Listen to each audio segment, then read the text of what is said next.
A service of KIBMradio.com, the Internet's home for an all old-time radio.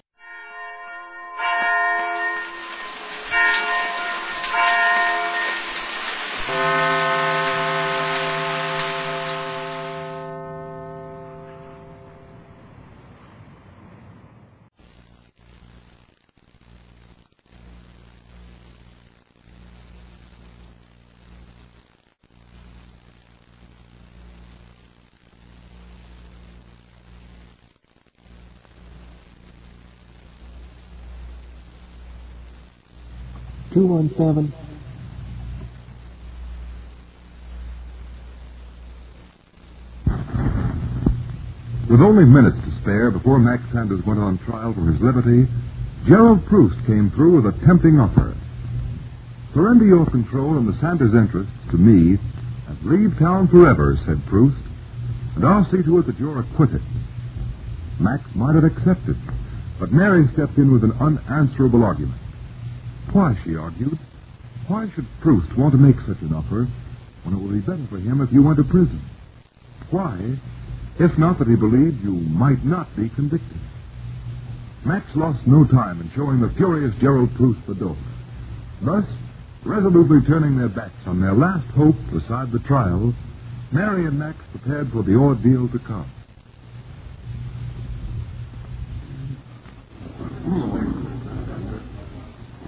The courtroom is jammed.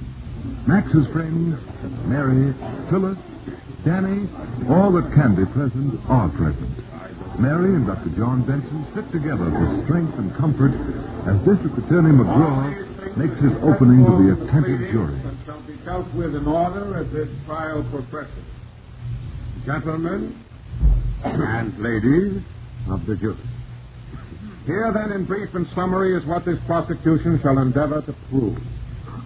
We shall demonstrate that the defendant, one Max Sanders, was apprehended in the company of a recognized band of gangsters, gamblers, and gunmen in the very act of conducting an illegal gaming house within the limits of the town of Sanders. Now, whereas many of the others so captured pleaded guilty, mind you, of the charges preferred, this Max Sanders pleads not guilty, and so stands forth for trial in this court of law. Now it shall be my purpose to prove to you that this same Max Sanders did no... John, it's not fair the things you're saying about Max. You disturb people, But John, the wicked things he's saying about Max. He's saying what he believes and what he feels he must make the jury believe. He doesn't have to be so venomous, so deadly. It's his job, Mary. I'm afraid you haven't seen anything yet. He's out to get an enemy of the people. He's not. I mean, Max isn't. He's innocent. Evidence based on testimony proves innocent or guilt, Mary. It seems cruel, but it's the only civilized way so far. Civilized? You mean to torture him? Oh, man. How can he say those things before he proves them? It's slander. It's wrong. Mary, he's within the law. It's his duty to tell the jury what he hopes to prove. Now, please, be calm. People are staring. Yes, I'll be quiet. But John, it's all right. Listen to him and the way he flatters the jury. I know. Oh, To do credit to a man of his position and responsibility in the community. Jurors, citizens, men and women sitting in judgment. Above all, ladies and gentlemen who have a social conscience and high moral scruples, I invite your attention. And I have no misgivings as to what your decision will be when the time comes for you to render your thoughtful verdict. My case, I know, from this moment forward is in most excellent hands. I thank you.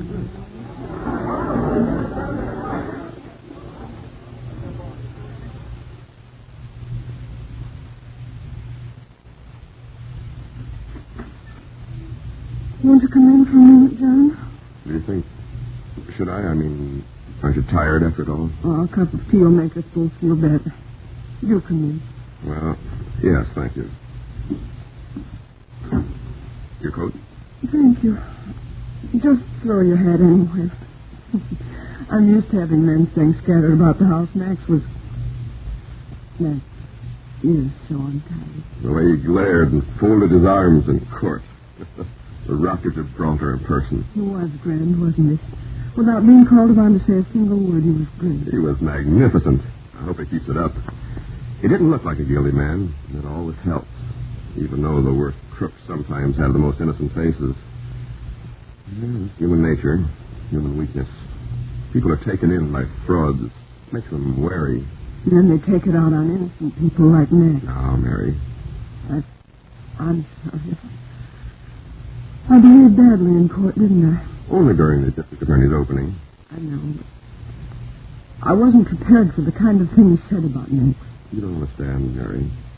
He wasn't saying those things yet. He was telling the jury he was going to try to show them that Max deserved those things. But not yet. It's a fine distinction. Sorry, but I didn't catch the fine distinction. No, Mary. You're letting today's happenings in court make you unhappy, and you shouldn't. It's like listening to any debate. The speaker of the moment seems to be right. And his opponent gets up, and he sounds just as right. Right now, the prosecution has all the say, and I know everything seems black. Black? There isn't a loophole. Not a ray of light. Just you wait until the defense gets into action. Defense? What defense? Well, neither Max or his lawyer are telling what they know, of course. They must have a defense of some sort. Max will tell a story. That's the only defense. His story? That's utterly fantastic, fabulous. Unbelievable. Go on. Mary, on someone else's lips, that story of how Max happened to be caught with those thugs would sound ridiculous, but somehow coming from him, it's not unbelievable. I know. Max has such a sincere and straightforward manner about him. I'm hoping for that to save his story and him, but you saw how the prosecutor was today. The moment he was crossed, how vicious and deadly and sarcastic he became. For example, when his own witness changed his testimony and almost gummed things up. Yes. He thoroughly discredited the man's changed testimony. He made him testify the way he wanted him to testify. Oh, he's clever. No getting away from it. He's cruel, vindictive. It's part of the district attorney's job, and he does it, that's all. Be fair, Mary. Yes, you're right, of course, But it's your Max who is the victim. I know. Yes, my Max. Mine. For how long, I wonder? For all time, Mary. Until death do us part. Mary, I'm a man of science, but I wonder if even death can part you two. John, Max won't really go to prison, will he? That's the sort of thing that happens to other people. It's something you might read about, but to have it happen to Max, to us, I can't grasp it. It's like sickness, Mary. Sickness, disease, physical accident. We think of them as things that only happen to other people until they actually occur. Look at poor Phyllis. Yes. Poor little Phyllis. So young.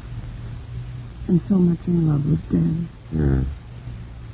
So you see, Mary, in this life, we must always expect the worst, even though we hope for the best. I suppose it's only human to forget that when one's happy.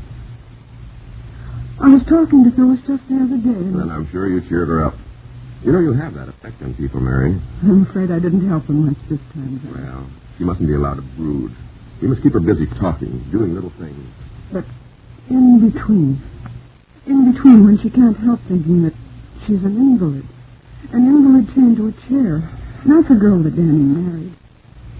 Oh, I know Danny's loyal now, but what of the future? He's a man. He's human. You've thought of that, have you, Mary? Well, there is that side to Danny and Phyllis' problem, John, and one can't help but foresee that Danny will inevitably drift away, even in spite of himself. You've stated your own problem, Mary. John, what do you mean? You and Max are in pretty much the same situation as Phyllis and Danny. Separated, apart. Danny may drift away from Phyllis, and so may you from Max. John, that's not true. It's not true. I couldn't. Maybe you're right, Mary. Maybe you're stronger than anyone I've ever known, including myself. So far, Danny's had no temptation to take them away from Phyllis.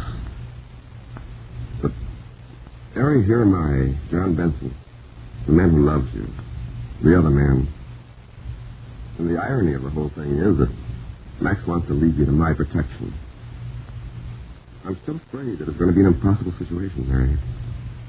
It's going to take too much strength. I'm not afraid, John. Really, I'm not. I know you have that strength. I trust you. And I think I know myself.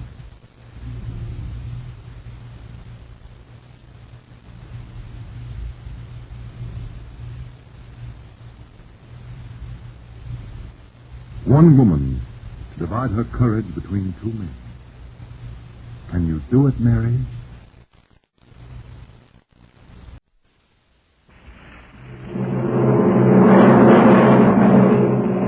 Adventures in time and space, transcribed in future tense.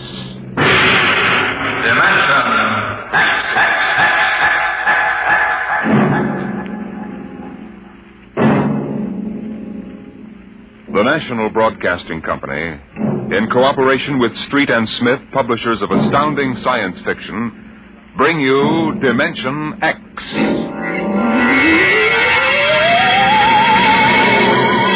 The civilization of the galaxy spread across 200 million worlds.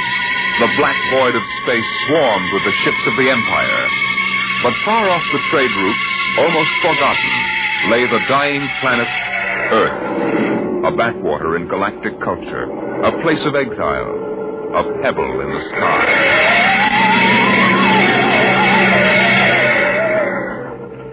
I landed on Earth, on the one spot which I would have called civilized. A patch along the desolate heights of the Himalayas that surrounded the palace of the imperial governor of Earth.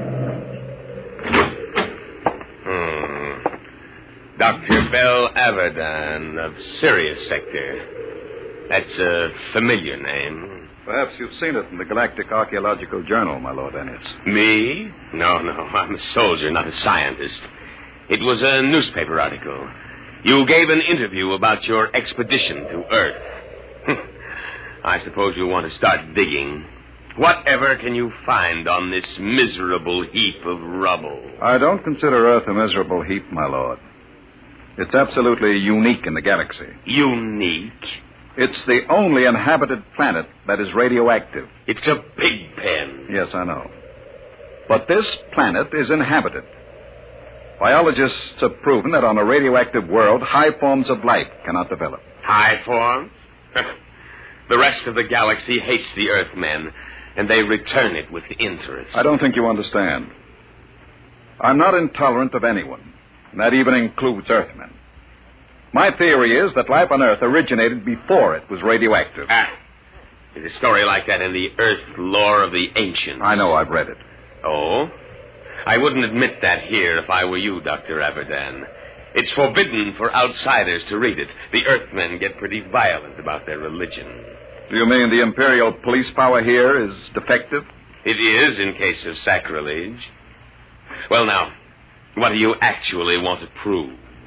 That man originated in prehistoric times on Earth before space travel and spread to the other planets. What? Are you seriously suggesting that at one time Earth was the only inhabited planet? And that man descended from Earthmen? There's a chance it might be so. You'll change your mind when you see them, Doctor. I'm not an anti-terrestrial, but as far as I can see, they're lazy and ignorant and generally inferior to us. I'm as liberal as the next man, but it's a fact. Once an Earthman, always an Earthman.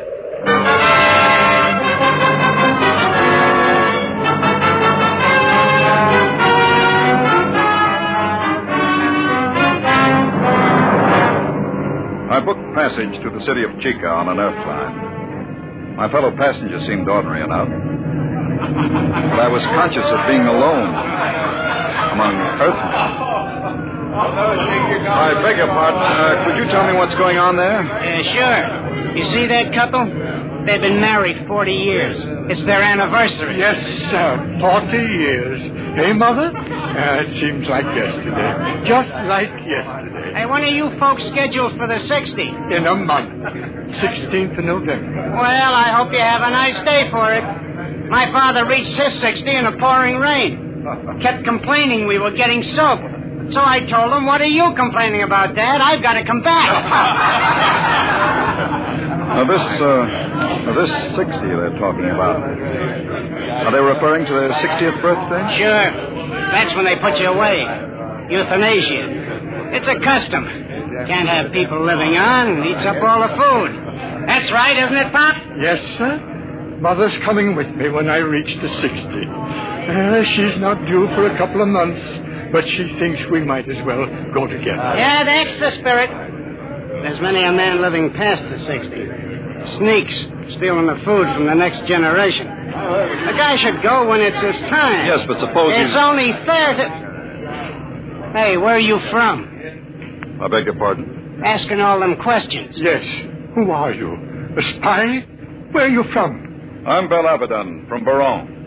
Sirius Sector. Oh, an outsider, huh? Come on, we'll go forward. Did you hear that, Mother? An outsider.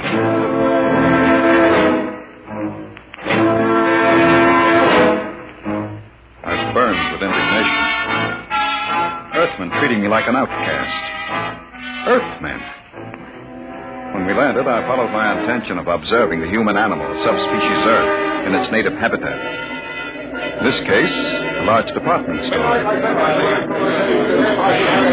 Perhaps I resembled a floor walker, for a young Earth girl came up to me and asked a question. Pardon me, but it's my father. He's about 5'4". He wears eye lenses. I think he had on a brown coat. I'm afraid I don't remember seeing anyone. But they followed me here. I've got to find him. Are you in trouble, miss? No, it's nothing, really. I'm sorry I bothered you. Attention, please. What's that? All patrons of the store will kindly leave by the 5th Street exit. This store is being evacuated for radiation fever quarantine. What's all this about? They're after me. It is really radiation fever at all. Who's after you? How am I going to get out of here? They'll be checking registration cards at the door. Haven't you got one? Yes, but it has my name on it. I don't know what to do. Come on. But you don't even know me. I don't know anybody here. But you're an interesting species. Person. This way. Show your own car. Come on. Step along. Next. Wait a minute. Polishek? Yes, sir. Stand right there. Look here, officer. Are you with her? Yes, but you'd better find out who I am. Later. Stand over there. Next. Come on. What is this now? He is here. Are you afraid of them? Of course. Don't worry about the outsiders, Miss Shex. I'll handle them. Oh, no, don't try anything. Don't talk to them at all. Just do what they say. Don't even look at them. We'll see. Here they are. All right, now. You, guard. Yes, sir? I'm Lieutenant Cloudy, Imperial Garrison. Who's got the fever? If it please your honor. Not so close, idiot. You might be infected. I'll take over. You, Worthy. What's your name? Speak up, squaw. Polishek, sir. Your registration papers? Here you are, sir. Thank you. All right, now. Pick them up. Go on. Say, look here now. What did you say, Earthy? If you please, sir. This man has nothing to do with me. I never saw him before. What did you say? I don't like the way you treat women. And I'd advise you to improve your manners. And where have you been brought up, Earthy? Here's lesson number 1. Why, you... My arm! Let go! Sergeant, Ironic whip! Oh, no! Yes, sir.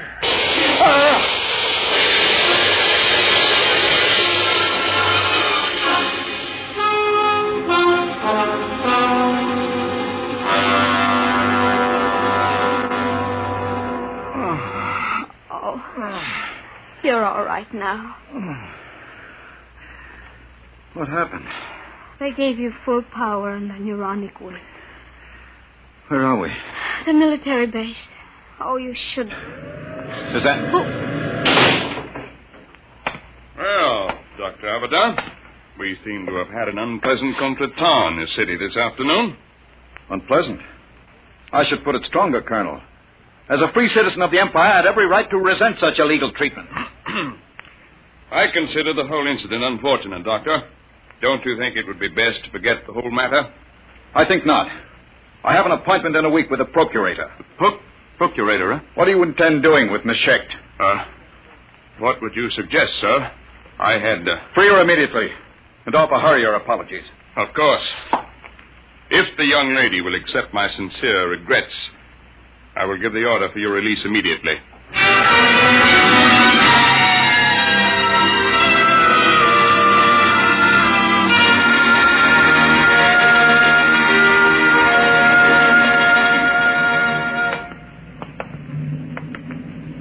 I don't understand. They just turned us loose.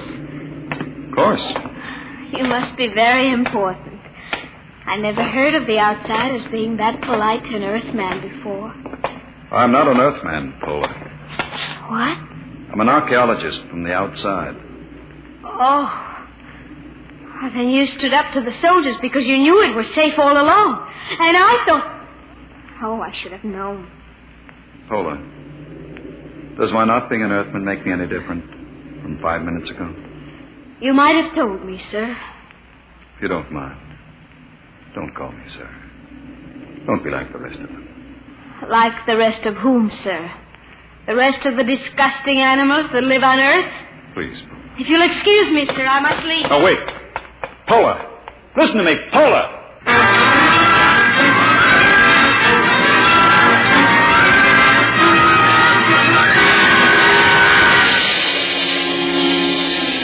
I had access to the garrison files, and to satisfy idle curiosity, I indexed Pola Schecht. Her father was a Dr. Mikhail Schecht, biologist, and against his name was a black star with the notation, condemned in absentia. Charge, evading the 60. That was why she was afraid. So I sent a note asking her to meet me in the North Park after dark. Paula, over here. Dr. Avidan? Sit down. Oh, I want you to understand. I wouldn't have come except... I understand. I've seen your father's record. You know about it. I looked into it, Paula. There doesn't seem to be much that can be done about the 60. Oh, it isn't that. It's not for my father. It's for the whole galaxy. What is it? Earth is going to revolt. No. All of it? Oh, don't laugh at me. Paula, the galaxy has a volume of several million cubic light years. It contains 200 million inhabited planets. Earth has a population of only 20 million. And no resources. What can Earth do? I don't know, Doctor, but my father does. He's told me that Earth knows a way by which it can wipe out all outside life and... Wait. Listen. Someone coming. Park Patrol. Quick, kiss me. Don't be stupid. Kiss me. They won't suspect anything. Oh, yes, of course.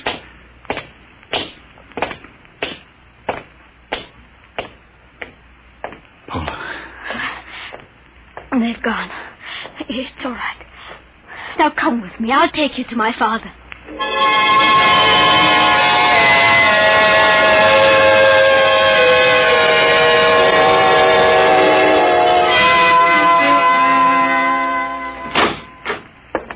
Dr. Avidan, this is a pleasure.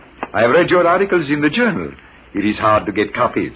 Our neighbors don't care to trade with Earth. It's part of the nearly insoluble problem of anti-terrestrialism. No one seems to want a solution. Earthmen and outsiders alike? Oh, no, that is not true. There is a way of preserving our culture and living as equals in a larger society. But the zealots don't think so. The zealots? Yes. They rule Earth now. They are a small minority, but they have power. They have plans. They planned the revolt, Pola told me? Yes. I see. Well, why didn't you report this to the Imperial garrison? The Society of Earth Ancients have guarded me too well.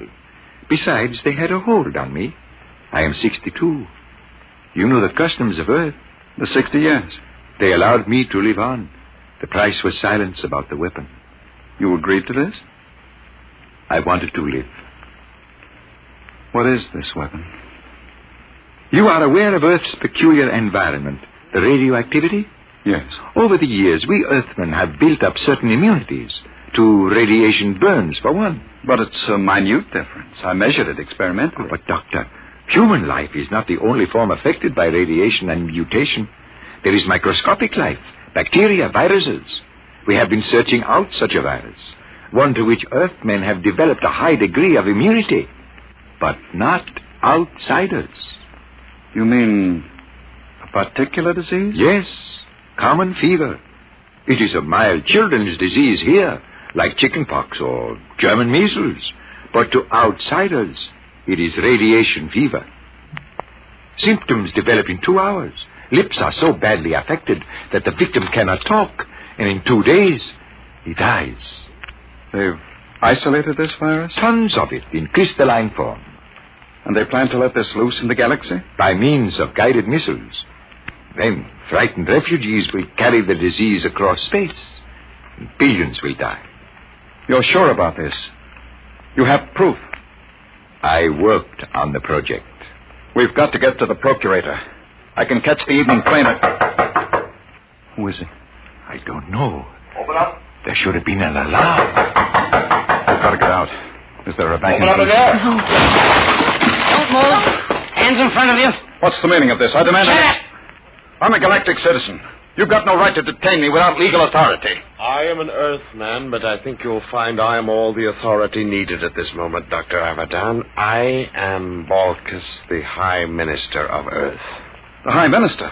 What are you doing? I always look after distinguished visitors personally. Abadan does not know anything. I doubt that, Dr. Schecht.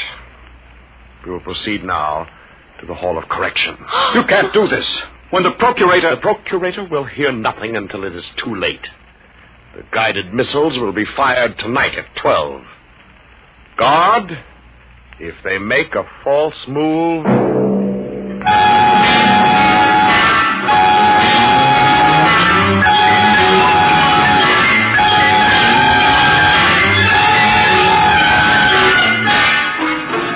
Keep them covered, guard. Right. Paula, can you scream? What are you... There, coming down the street. Imperial Patrol. Oh, it's no use. Do what I say. Scream. Go ahead. Hold it. They're outsiders. They're right. That's the Imperial Patrol. All right, Earthling. What's going on here? Good morning, Sergeant. Sir? Earthy? You don't understand. I'm Balkus, the Lord High Minister of Earth. Listen, Earthy, I don't care who you are. What's going on? Yes, sir. We've arrested these people. What charge? Blasphemy. All right, get moving. Thank you. Sergeant, what do you want, Earthy? I'm a galactic citizen. I demand the right... You? May we proceed, sir? Listen, Sergeant. I've something more to say to you. What? This. No Earthy is going to get away with this. Get a squad car.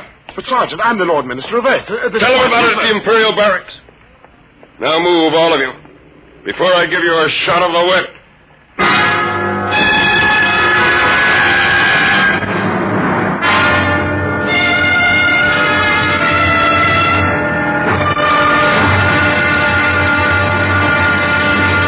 I tell you I'm a citizen of the Empire. Listen. I can prove it. You'll get into a lot of trouble if you don't believe me. I'll admit no Earthy would dare spit in my face. It was the only way I could get to the garrison. I insist on seeing the officer of the day. I sent for him. You better have a good story. Attention! Eddie, which one of you claims he's a citizen of the Empire? I am. Bella, the one from the store. You, eh? The smart louse that broke my arm. Well, well, well. I've got to see the colonel, Lieutenant. Now, Dr. Abadan, I could hardly do that unless it's important. It is important. It's life and death for the galaxy. Mm-hmm. Come here. Closer. Oh, it's too bad I've got to save you for the colonel. What? He'll see you at 5:30, his orders. You knew all along. Sure. Come on, Earthy lover.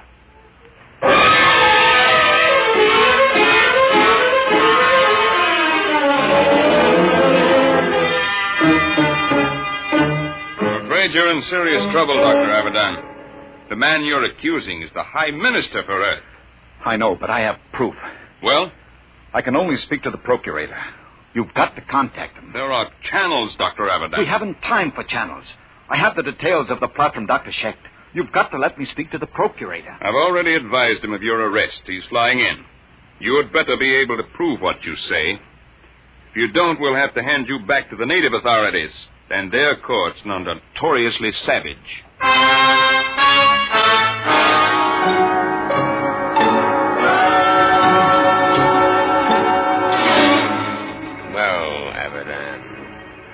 I've called you here with His Excellency, the High Minister for Earth.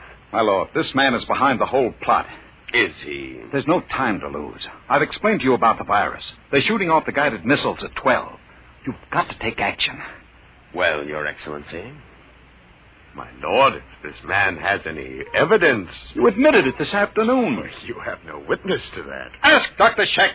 He worked on the virus. I wouldn't say that Schecht lied, my lord, but he is a criminal wanted for evading the 60, and some men will invent any story to avoid death. The deadline is midnight. You've got to bomb those temples where the launching sites are. Perhaps I can explain.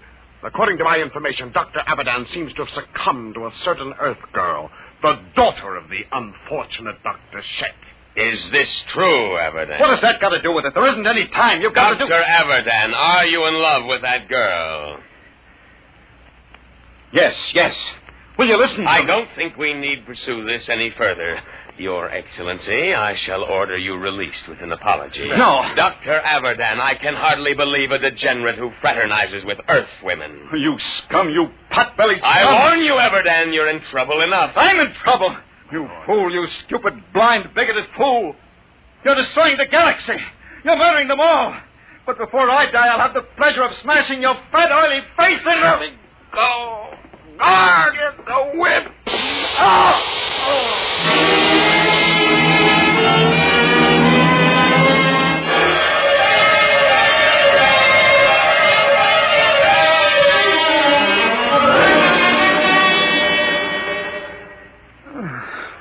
Belle, are you all right? Paula. What time is it? 1:30. Past the deadline. It's all over. Lord Ennius released the High Minister with an apology. Doesn't matter. The Empire can wipe Earth out. It won't save any lives. The virus must have been spread here, too. Earthmen are immune, but outsiders... Belle, you're an outsider. Yes. Oh. I am. We're paying, Paula. The rest of us. Paying for centuries of intolerance. Oh, Belle. Look out there. Through the bars. The night sky. Pinpoints of light. The Empire. Doomed. Oh, Belle. Belle, don't. I was just thinking. I came to Earth to prove a theory that man started here. That once in prehistoric times, Earth was the only populated world of the galaxy. It's funny. Now it will be that way again. Man living only on Earth. He'll forget the science, the machinery of the Empire. He'll forget the stars. And there will be only Earth. Alone in the universe. A pebble in the sky.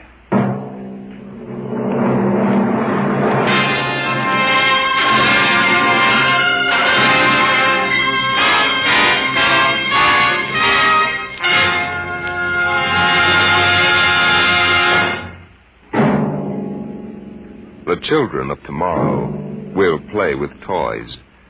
But what will those toys be like? An ordinary clerk in an ordinary job finds a terrifying answer to that question next week as Dimension X brings you Child's Play. Dimension X is transcribed each week by the National Broadcasting Company in cooperation with Street and Smith, publishers of the magazine Astounding Science Fiction. Today, Dimension X has presented Pebble in the Sky, dramatized for radio by Ernest Kenoy. Featured in the cast were Santos Ortega as Abaddon and Susan Douglas as Pola. Your host was Norman Rose, music by Burt Berman. Dimension X is produced by William Welch and directed by Edward King.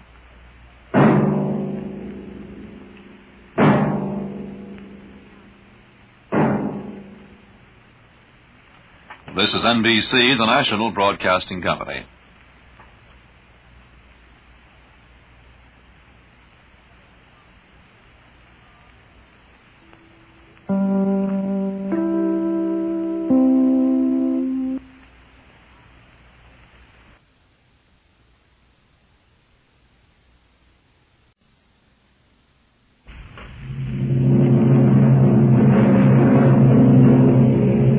Adventures in Time and Space. Transcribed in future tense.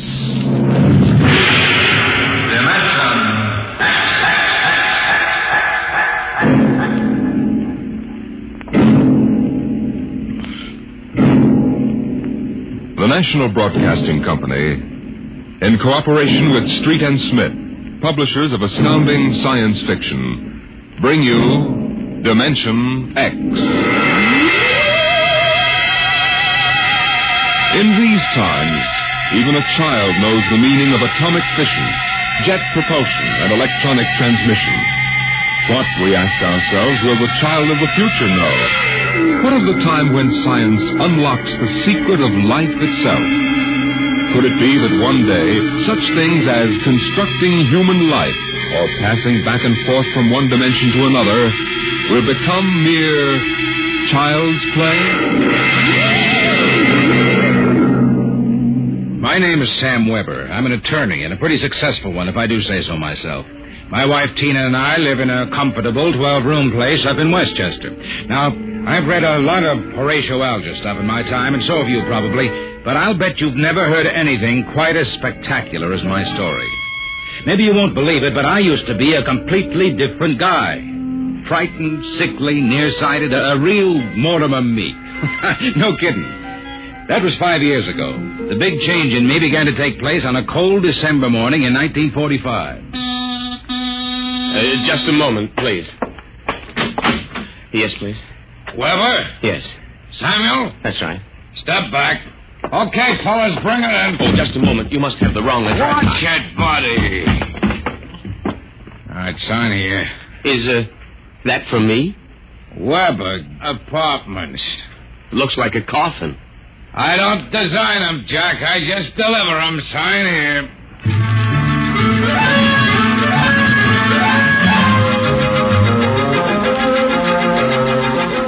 After much straining, I wasn't in very good physical shape those days, I managed to push the box under my single light bulb. There was a card in a small envelope. Let's see. To Sam from your classmates at the Interdimensional and Cosmic Institute. Merry Christmas. 2145 A.D. Holy jumping catfish. Hey, mister, there must be some mistake. Hey! Holy jumping catfish.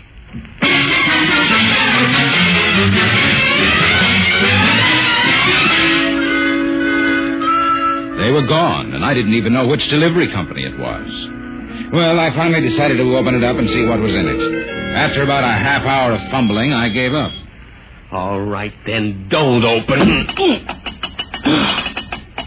No sooner had I said the word open than it came apart like the skin off a banana. There inside was something resembling a kid's chemical set. Vials, jars, tubes, wires. You never saw so much scientific-looking junk in your life. And on top of it all was a book of instructions. Build a man set number 3. This set is intended solely for uses of children between the ages of 11 and 13. The equipment will enable the child to build and assemble complete adult humans in perfect working order. A disassemblator is provided so the set may be used over again.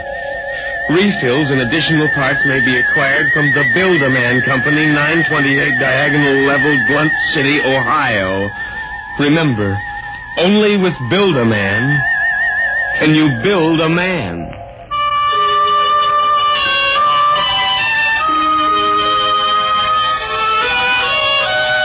When I left for work that morning, my brain was still reeling with the stuff I'd read in the instruction book. Thomas has an Ojack, attorneys at law. Just a moment, I will connect you with Mr. Ojack. Oh, good morning, Mr. Weber. Good neuron. Good morning. Gotta get my mind off that book. Only with Build a Man can you build a man. Chapter 1, Making Simple Living Things.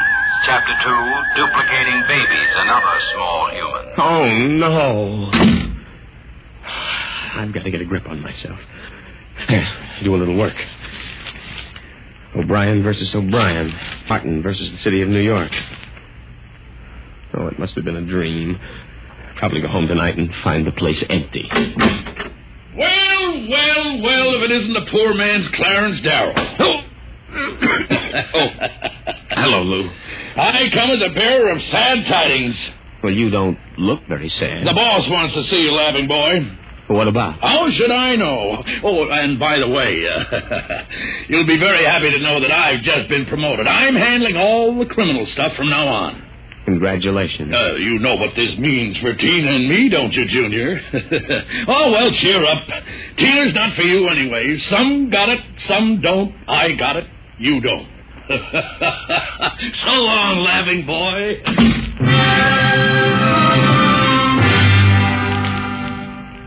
That was my good friend, Lou White. In the year I'd known him, he'd already managed to steal a job I wanted, and he was now working on the girl I wanted. Her name was Tina. Tina Velvet. Good morning, Sam. Oh, good morning, Tina. My, you look good enough to... Yeah? Take to lunch. Oh, I'm sorry, Sam, but I promised Lou. Oh, sure. I hope you're not too disappointed. Me? Oh, no. Some got it, some don't. I don't.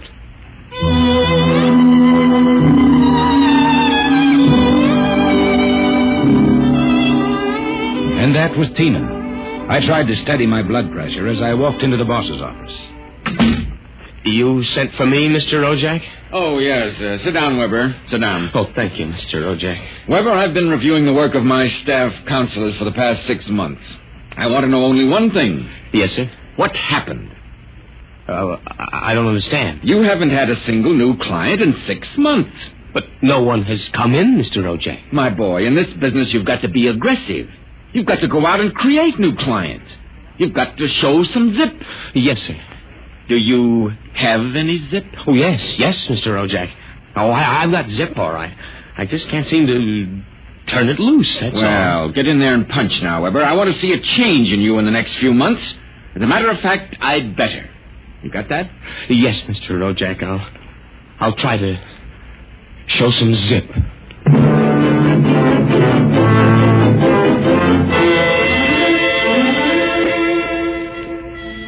I left the office early and went home. Sure enough, there it was, my Build-A-Man set, gleaming a little obscenely in the corner. I walked over to it, gave it a kick, and hollered, "Open sesame." 3 minutes later, I was flopped down in bed reading... Chapter 1, Making Simple Living Things. An hour later, I was fooling around with such complicated items as the Junior Biocalibrator, which measured everything from blood pressure to hemoglobin content, and the Jiffy Vitalizer, which was actually supposed to put life in your creation, providing you had followed instructions carefully.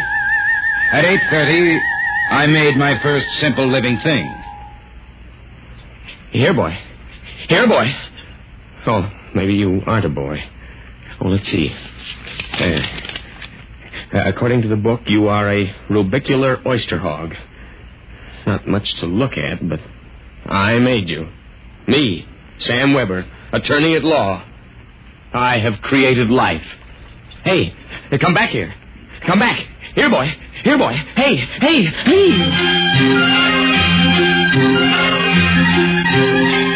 It was was no use. My rubicular oyster hog, which was a cross between a field mouse and an oyster, had run out under the door and into the world. I was about to take off after it when there was a knock on my door. It was Mrs. LaPanty, my landlady. Oh, hello, Mrs. LaPanty. I heard a noise. Oh, just rehearsing a speech I have to make in court. You were squeaking. A bad throat. Yeah. Oh. Oh, by the way, there was a gentleman looking for you this afternoon. A gentleman? Yeah, a tall old man in a black overcoat. Kind of nasty. When I told him he wasn't in, he wanted to go up to your room. Tell you why I showed him the way out in a hurry. Oh, thanks, Mrs. LaPanty. Probably a bill collector. Yeah. Well, I gotta run.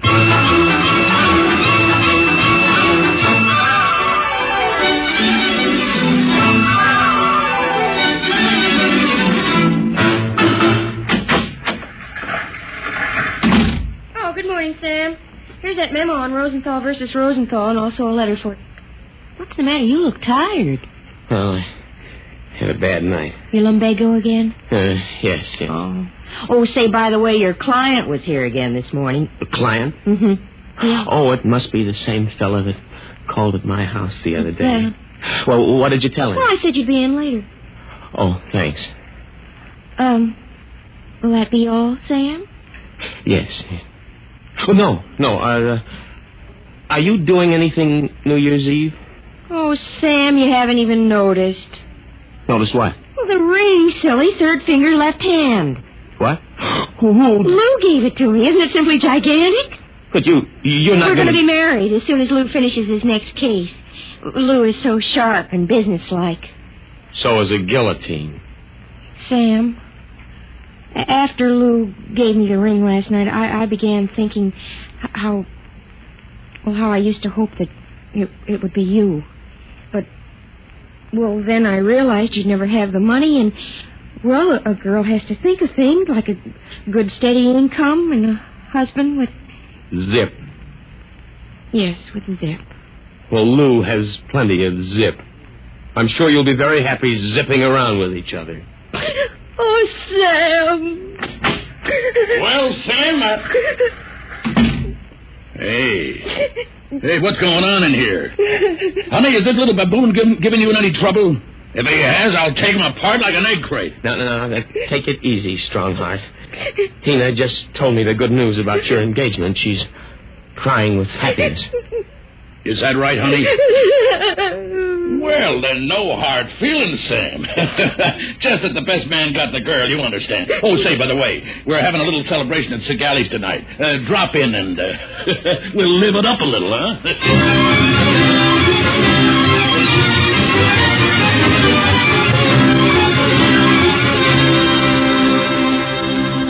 I went home feeling like a man who has been stuffed into a washing machine with the dial set it rinsed dry.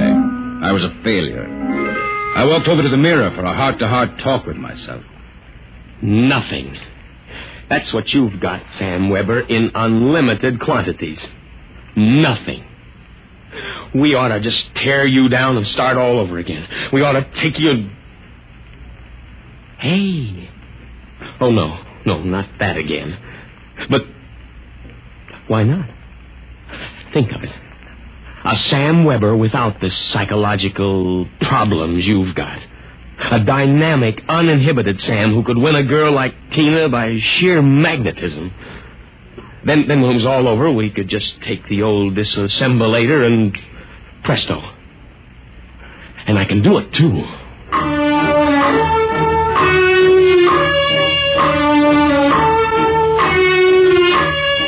Chromosome content. Check.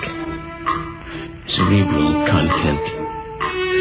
Maybe a little more id and a little less superego. Limbs, eyes, hair, general endocrine reaction.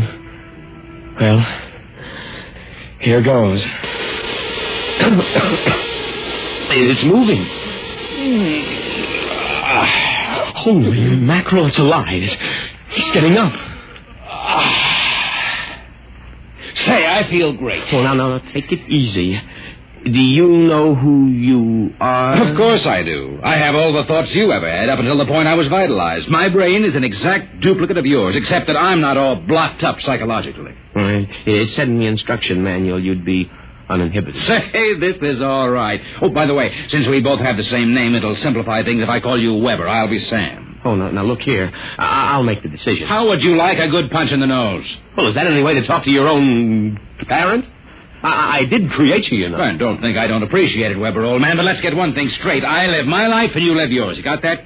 Who pays the rent? You do, for a while anyway. I haven't decided whether or not I want to stay in the law business. The law business? I may want to spread out a little. Tina's the kind of girl to whom money is very important. Tina? Well, what did you expect? I have enough of your likes and dislikes to want her just as badly as you do. The only difference being that I can get her. No, we're not quite the same, you and I. I've got zip. Don't use that word. Now, how about some dinner? You know, I'm starved.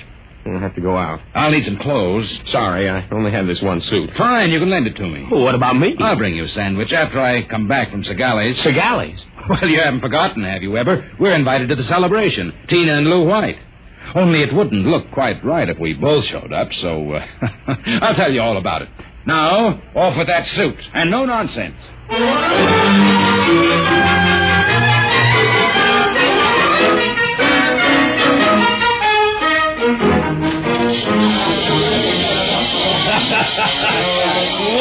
this is living it up, folks. Yahoo! Have another drink, Mr. Ojak. Thank you, Lou. Well, is everybody happy? Hey, honey, are you having yourself a little old time? Oh, yes, Lou. Fine. Yeah, but you seem to be preoccupied. Oh, I was just wondering if Sam is coming. Sam? Oh, no. Did you hear that, Mr. Ojak? She's worrying about Sam. Why, that little runt probably got frightened by a noisemaker. Well, the happy couple. Sam! Good evening, cats. Everybody's lit up like a Christmas tree. Well, I'll be... Say, Sam, are you in the bag? Never touch the stuff, Lou, my boy. Never touch it. Boy Scout training. Oh, Sam, I was afraid you weren't coming. Miss a chance to be with you, beautiful. Never. Hey, what's got into you, Weber? Monkey gland? I don't read you, muscle bound. Well, you seem different somehow, even your voice. Do you notice anything, Tina? Well, yes, it does seem richer somehow. Ah, nonsense. Sam Weber, you're nothing but a cream puff, and you always will be. Mr. Ojak, I think he owes me an apology for that. I should think so. All right, all-American boy, make with the apology. Apologize, me? Oh, no. Why, for 2 cents. Folks, would you excuse Mr. White and me for a few minutes? We want to step out into the hall for a little private conference. Coming, Mr. White? I'll be right back, honey. Don't worry about a thing.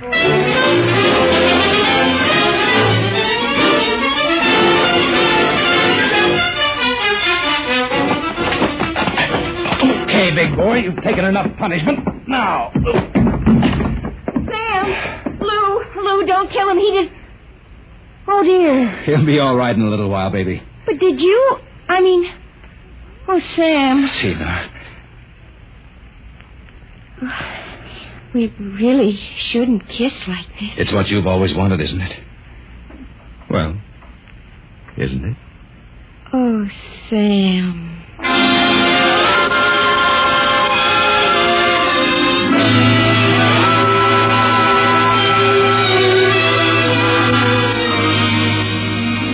By this time, he's probably kissing her.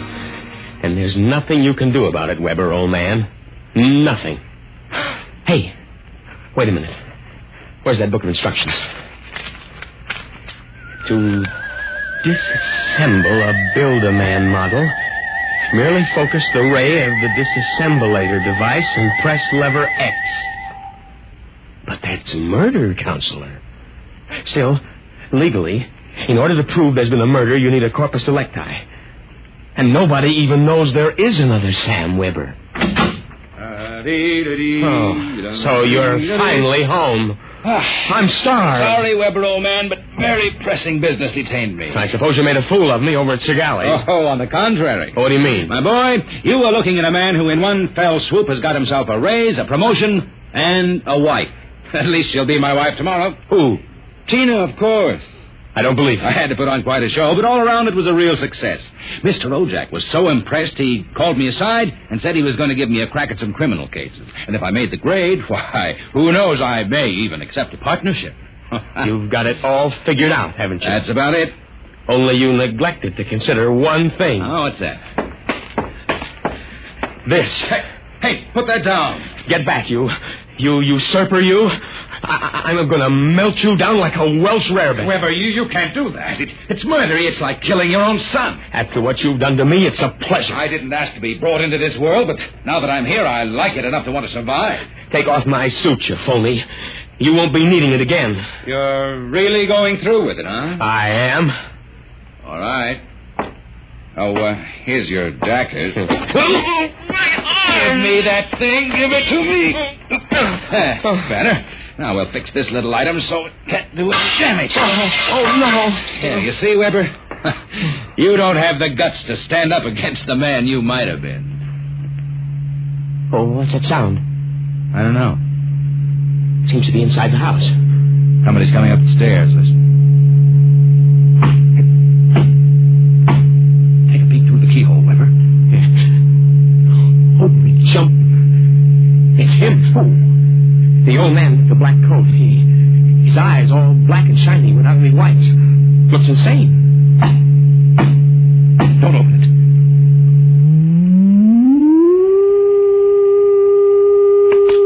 He's burning it. He's burning a hole right through the door.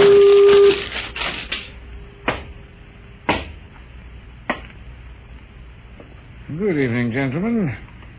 As I feared, I'm too late to prevent you from duplication, Mr. Weber. And I see that you have destroyed the disassemblator. That means I shall have to do the job manually. An ugly task. Well, who are you? I am the census keeper for the 24th Oblong.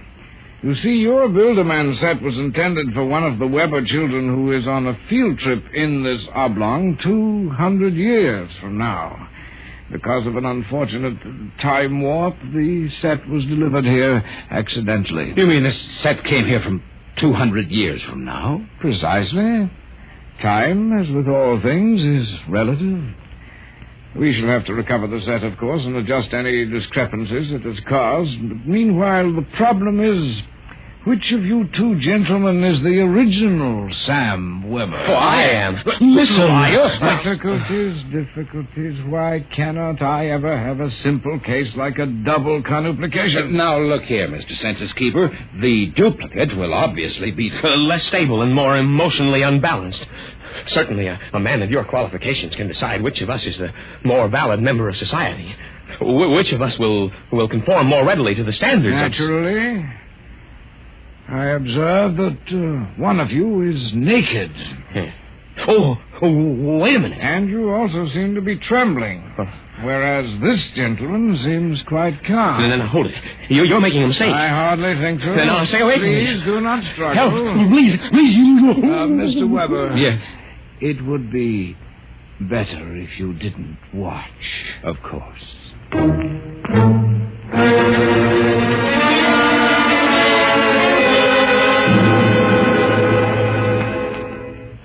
Well, that's my story.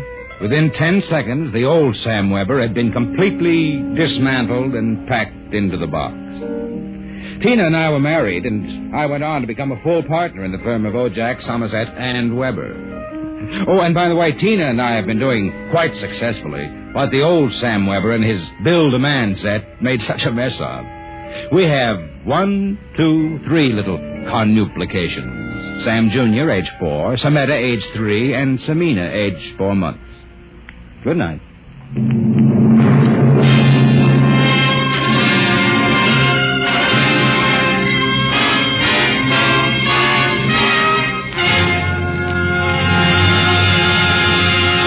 You have just heard another adventure into the unknown world of the future. The world of...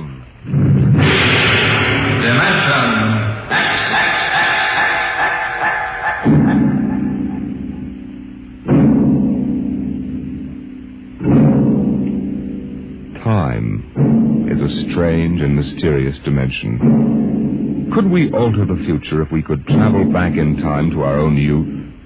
Next week we bring you a story of a man who found the answer in Time and Time Again.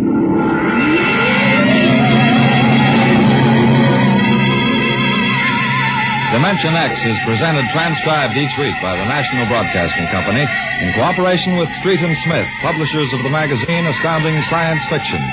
Today, Dimension X has presented Child's Play, written for radio by George Lefferts from the story by William Tenn. Featured in the cast were Leon Janney as Sam, Carl Weber as his alter ego, and Patsy Campbell as his girl.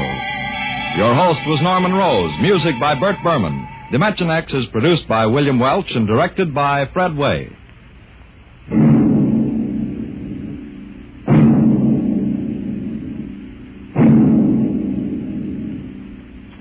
In reply to many queries from our listeners, last week's story on Dimension X, Pebble in the Sky, was written by Isaac Asimov. This is NBC, the National Broadcasting Company.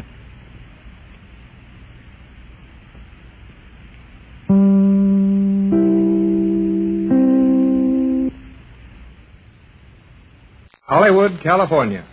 That may seem a strange place to learn anything about the Magic Island, but Hollywood is the scene of our story for today. The Euclidean Girl submarine commander has landed her rocket plane safely on Lake Hollywood in a fog. The plane was allowed to sink slightly below the surface, so it might not be discovered until our friends want it again. Mrs. Gregory's home is now a busy place, with plans being rushed for the expedition to capture Euclidia. However, it looks as if things are not going any too well. We see Captain Tex Bradford, Mrs. Gregory, and their right-hand man, Johnson, talking in the Gregory home. They're in the small room which Captain Bradford uses as his chemical laboratory. But, Tex, it simply won't do any good. Even if it looks that way, we've got to keep trying. I agree with the captain, Mrs. Gregory. We must compound as much of the captain's formula as possible in a short space of time, then continue our plans to return to Euclidia. But, Johnson, what good will that do? Elaine has admitted that the submarine locks on that underwater city can't possibly stay magnetized more than a day or two at the most. Now, I've chartered the fastest private steamer on the West Coast, but it will take a full week to arrive at the location of the Magic Island. I know all that, Pat, and I may be wasting my time. But we can't hope to take that place over with anything but this formula. And I've made up a lot of it. Is it ready now, Tex? Yes, there's enough of this liquid ready to destroy every inch of Euclidia. Well, just how are you going to use it, Captain? We haven't had a chance to explain it to you, Johnson. But there's a small steel room, a sort of an airlock, way up inside one edge of the crater of that old volcano. If we release this formula there, it will eat its way down into the underwater city and promptly flood the whole place. However, Johnson, don't think that we intend to shut all of those people up in that place and flood them. I've chartered this steamer to take them all off that location. Well, of course you don't want to harm them if you can help it. And it would be too bad if all of those great scientific minds were lost to the world. But what are you going to do with them? You can't just bring them back and turn them loose in this country. We don't intend to. Pat has been out calling on some of her influential friends. And I believe raised enough money to put over a very ambitious plan. Is that right, Pat? Yes, Tex. I had no trouble at all raising the money. We've decided to take over the buildings and grounds of a little private college near here. The property was for sale, and we really got it at a very reasonable figure. Now, I propose to establish those Euclideans on that property, under constant guard, of course, and let them work on their inventions. See, that's a great idea, Mrs. Gregory. Their knowledge can be used for benefit to the world, without the danger of their using their power in the wrong direction. Yes, that's my idea. I hope it works out all right. Well, now, as I understand it, this girl submarine commander who brought you home, she left the Euclidean submarine locks magnetized. Yes, and while they stay that way, the Euclideans are helpless. But just how long will the magnetism remain effective? That's our trouble. Elaine, the girl commander, said that we couldn't hope for more than 24 hours. It will take a week at least to get down there with a steamer large enough to take them all off. And there are over 250 Euclideans. Yes, and if we don't have something ready to replace that magnetism, Euclidia will be empty in 24 hours. G47 will lead his men out of there. They'll establish another colony at some other place. Well, if I didn't know you so well, I'd say it was hopeless. But I know that you haven't worked all night compounding this formula for nothing. You're right, I haven't. But, Tex, I can't see where we have the slightest chance to use that formula. Well, that girl commander will be here in a few minutes. She has an idea. Must be a wild one, as there's only time for a wild one to help us any. But whatever it is, she says it will work. And I'm going to listen to it. Does she know how to find this room? I told her we'd meet her in the living room. Got to be back any minute now. I told them to hurry. But Jerry and Joan may be having trouble with her. Trouble? Well, if she's not trustworthy, why did you let Jerry and Joan go out with her? Oh, not that sort of trouble, Johnson. Jerry and Joan are taking Elaine on her first visit to a real store. And they may have trouble getting her out of there. Well, I wouldn't call that very serious. It wouldn't be if we had any time to spare. But as it is, it can be mighty serious if that girl doesn't get back here soon with her idea. Is it safe to leave your formula here while we go into the living room? Oh, perfectly safe. Well, I'll stay here and watch if you want me to. Oh, never mind. You'd better be with us when Elaine outlines her idea. Yes, there may be a part in it for you. Well, I certainly hope so. It's not very exciting to sit at home with a radio set and let you have all the experiences. Maybe not, Johnson, but you've saved us a couple of times by that very same sitting at home. Who's there? It's Jerry. Okay, Jerry, just a minute. Oh, that means they're safely home. Come on in, kid. Hey, gee, what goes on? You got this place all locked up. Well, we just finished my, wait a minute. Joan and the girl commander with you? Well, we came back together. They're waiting in the living room. Did you have any trouble getting Elaine out of the stores? She was walking in her sleep. Why, Jerry, Sorry, what on Pat, earth... but I'll have to interrupt this now. Let's get on with this idea. Time is precious now. Oh, of course, Tex. Come on, Jerry. You and I'll go into the living room. Tex and Johnson will follow as soon as they lock up the laboratory. And while you're there, make sure we're alone. I will. I'll send the servants away on some errands. Oh, Joan's already done that, Mrs. Gregory. Joan has? Yes. She figured you might want some privacy, so she thought up a lot of silly things for them to do, and they started doing them. Well, good for Joan. She'll soon be able to manage this home as well as I do. Were you speaking of me, Mother? Yes, Joan, dear. Jerry tells me you've guaranteed our privacy for a while. I thought it advisable. Elaine has told me something of her plan, and it seemed wise to discuss it where we could not be overheard. I did advise Joan to exercise all caution. This plan of mine has elements of danger in it. Oh, you're all too nervous about this thing. There's no more Euclideans in Hollywood. You do not know that. No, Jerry. We know very little about the Euclideans. It is as well to use care. Where is Captain Bradford? Oh, he'll be here in a minute or two. He's with Johnson, locking up the laboratory. And while we're waiting for them, tell me something about your visit to the stores. It was very exciting. Boy, it must have been.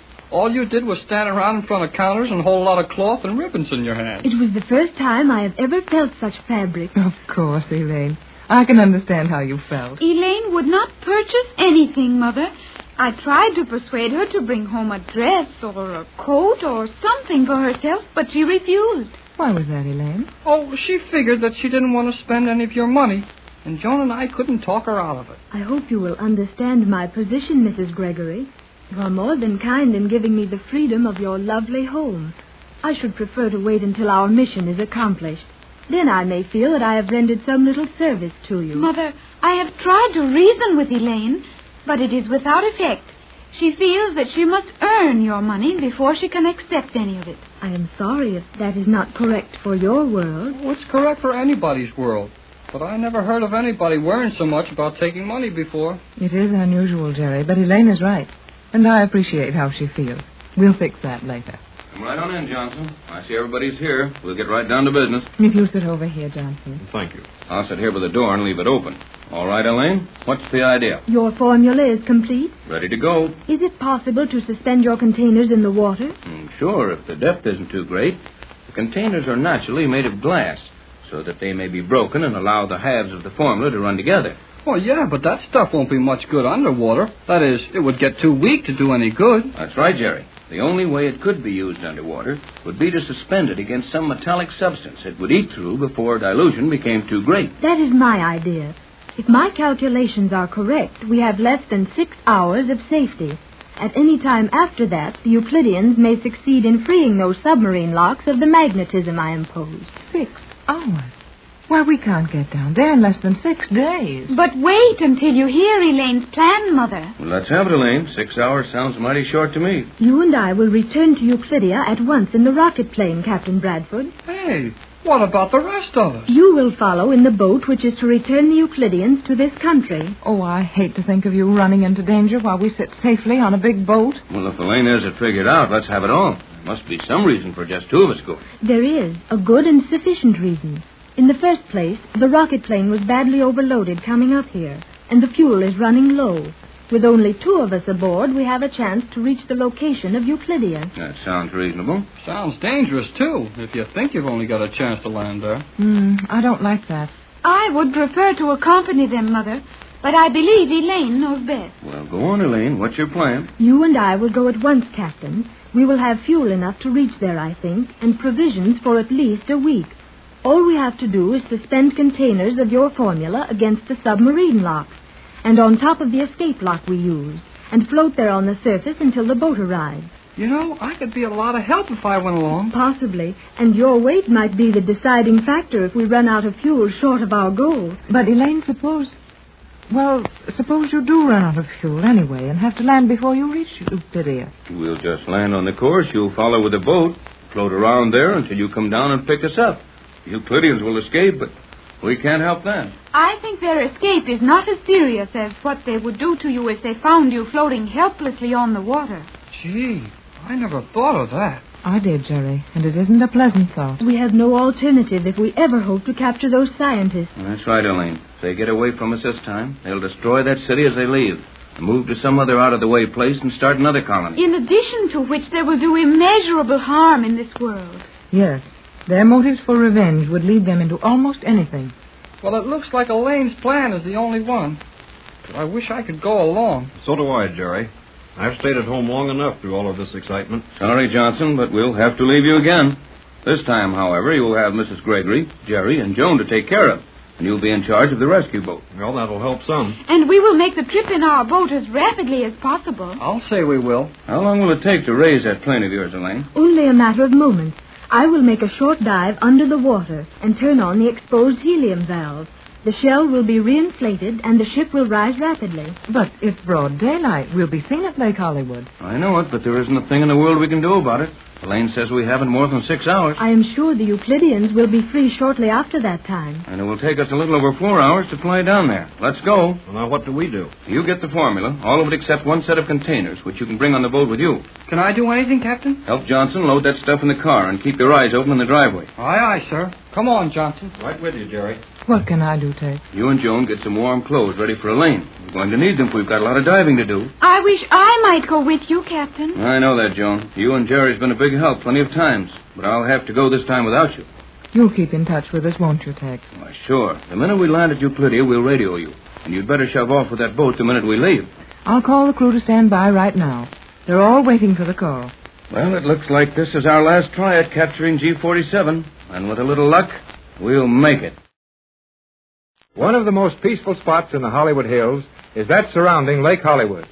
Yet at this minute there is a fierce activity on the shore of the lake, which would certainly make a stranger think some weird country was landing machines of war in our very midst.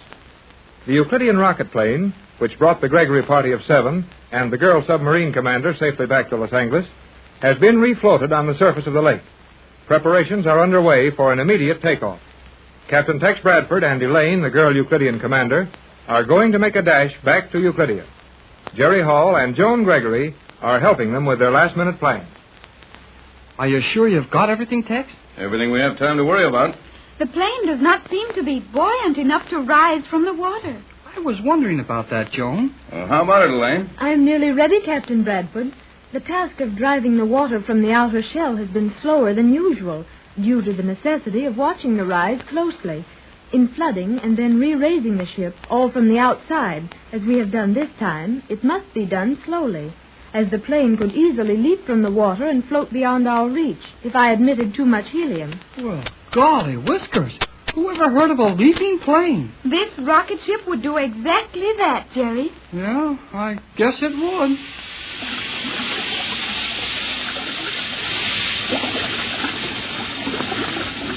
That should be sufficient gas.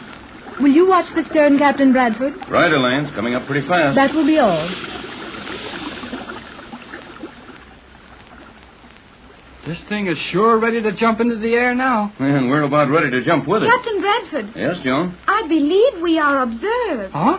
Where? On that highway above us. Yes, we are, and that means we'd better get out of here quick. We don't want to answer any questions right now. The plane is ready. We can take off now in a matter of 100 seconds. Well, why so long? That much time will be required to distribute the first charge of fuel to the gas jets. Okay, Elaine, turn them on. That car's stopping up there, and a couple of mighty businesslike fellows are pouring out of it. The tanks are now charging. Yeah, and these two fellows from the car are charging, too. Oh, Jerry, we are being attacked. Attacked? What do you mean, attacked? One of those men is carrying a weapon in a black case. A weapon? Yeah, it's a weapon, all right, Joan, but it isn't very dangerous, except for getting our pictures in the paper. Well, that's bad enough right now. Yes, it is at that. Well, I'll tell you what we'll do. You and the skipper pile in and shove off. Joan and I'll get our pictures taken and keep these boys away from you. Excellent plan, Jerry. Come, Captain. Right. Go ahead, Elaine. We'll give the last-minute instructions to the kids here. Hurry, Captain. Those men are nearly upon us. You two let them question you all you want to, but don't tell them who you are. Don't give them any information. We've got to have 4 hours to get back to Euclidia before anyone finds out about it. Hey, they'll get the license number of Mrs. Gregory's car. No, they won't. I took the plates off, and the registration slip is at the house. Well, we're liable to get caught by the cops on the way back to the house. We will be arrested. Possibly. They have a habit of arresting people without license numbers or registration slips. But just to make it sure, Jerry, you might go a little too fast at the wrong time. Oh, I got it. Remind them that they are not to attempt to contact us by radio until we call them. Why is that, Captain? We don't want those Euclideans to know we're on our way. It might make them take chances getting out of that underwater city before we can bottle them up. I got you. Better shove off, Tex. Here they come. Right. Ready, Elaine? Ready. So long, kids. Good luck, Tex. Goodbye, Captain and Elaine.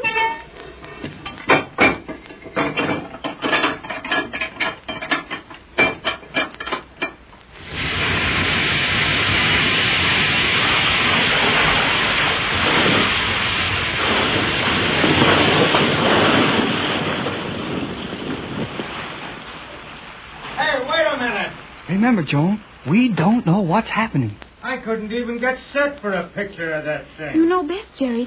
This is a situation entirely strange to me. Me too, but I think I'm going to like it. Hey, you two kids, what's going on here? Who was that just took off? And where did that flying submarine come from? How should I know? I never saw anything leave so fast but last week's pay. That thing was out of sight before I could get a decent picture of it. Why should you want a picture of it? What do you think? Jerry, what do I think? You think it's none of his business? I think it's none of your business. Say, what is this? We don't know. You just saw that flying dill pickle jump off the briny deep, didn't you? We didn't see anything, did we, Joan? No, Jerry. Wait a minute. I'm beginning to get an idea. Move around where the light's better. I'll try to get you a picture of it so you can prove it to the editor. Save the comedy. I've got an idea who these two are. So have I. They're Jack and Jill. They just come down the hill to fill their little pails of water. Oh, no, we're not. You bet you're not. You're Jerry Hall and Joan Gregory. Oh, Jerry. Hold it. You're right, Pete. Sure I'm right. These are the two kids who just got back from the Magic Island. Why, that thing was blown up by a volcano weeks ago. Oh, no, it wasn't. I had a hunch that volcano story was a phony. Well, go right ahead and have all the hunches you want. We won't tell you a thing. You're Joan Gregory, aren't you? The little girl who was lost 14 years on that island. I do not understand you. You're talking to yourself, Pete. Maybe, but I'll bet you two understand this. Captain Tex Bradford just took off from this lake in some sort of a wild flying contraption. He's on his way back to that screwy place you call the Magic Island. He was in a hurry. He didn't want anyone to know what he was doing. That's all the story I need. Come on, Fuzzy. Wait till I take a couple of shots of these two. Okay, but make it snappy. This is one story that'll look better without any of your comic strips. You never wrote a story that could get along without my pictures. One's enough. Come on. Come on, Joan. We've got business. Where, Jerry? I'll tell you after we get going. Don't hurry, you two. You can read the story when you get back home if you take your time. Jerry, that man will ruin everything. He might, if his story got out in time. Oh, but nothing can prevent that. Well, I've got other ideas. Just get in your mother's car as fast as you can. But they are going to their own car. They will have that story all over the city in a few minutes. Maybe and maybe not. Now, hurry up and get into the car and don't stop to argue. Very well, Jerry. Well, I haven't been up and on this road for a couple of years, but if they haven't changed it any, we're all right. Those men are hurrying to their car, too, Jerry. They will reach the highway before we do. Maybe not. You watch them and tell me which way they go, and I'll see how quickly I can get us out of this.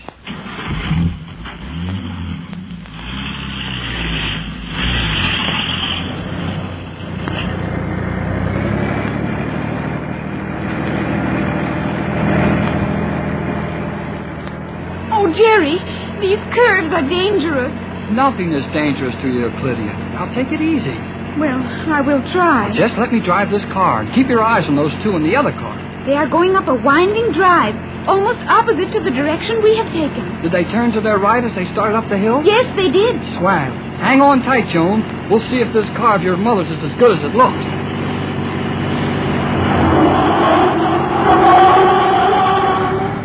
Oh, Jerry, please be careful.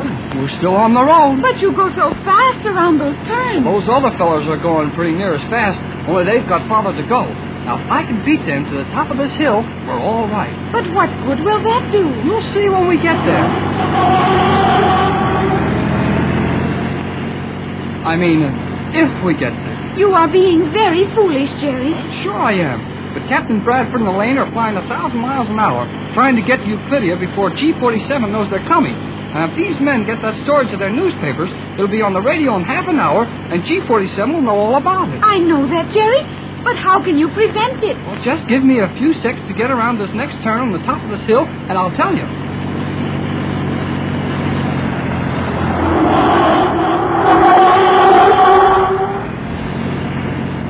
Oh, Jerry.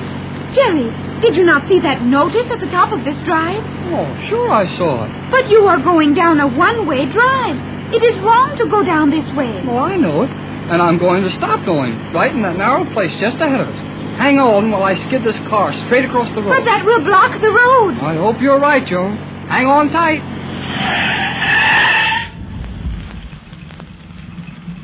Well, we're here. Yes, Jerry. We are here. And we are helplessly stopped. It will not be possible to move this car now.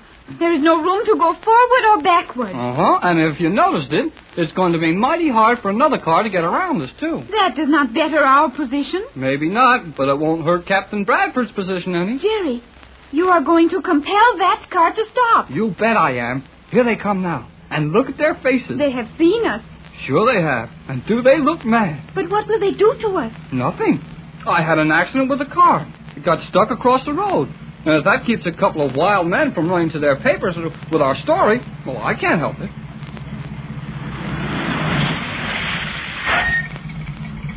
Hey, get that thing out of the way. They are very angry, Jerry. I had an idea they might be. Don't you know this is a one-way road?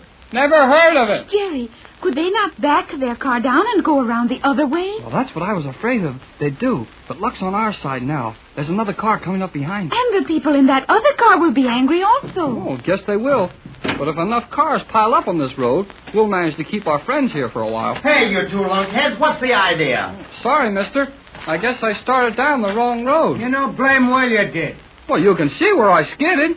Trying to turn it around and get out of your way. I can see where you skidded all right, but those tire tracks don't say anything about trying to get out of our way. Looks more like you deliberately skidded your car across this road to block it. Oh, no, that's against the law. I wouldn't do anything like that. No, I'll bet you wouldn't. There is another car down there now, Jerry. Yeah. Well, why don't you fellows get your car out of the way so these boys can get past? Why, you young... If I wouldn't like to wring your neck. Huh? Go ahead. No, I'll save the pleasure. Just now I want you to get this car out of here. Well, I can't do that. You know I can't. You going to leave it here all night? Oh, no. I'm going to walk to Hollywood and telephone a garage to come and get it with a wrecking truck. Well, they can drag it around on the road. And I suppose the cars that will pile up here on this hill can just pile up and exercise their horns while you and the girlfriend stroll down to Hollywood. Oh, that's right. Jerry, is this not a police officer coming? Sounds like it. Looks like it, too. And when he gets here, you move out of the way. Oh, I don't think he can pull this car out with that motorcycle.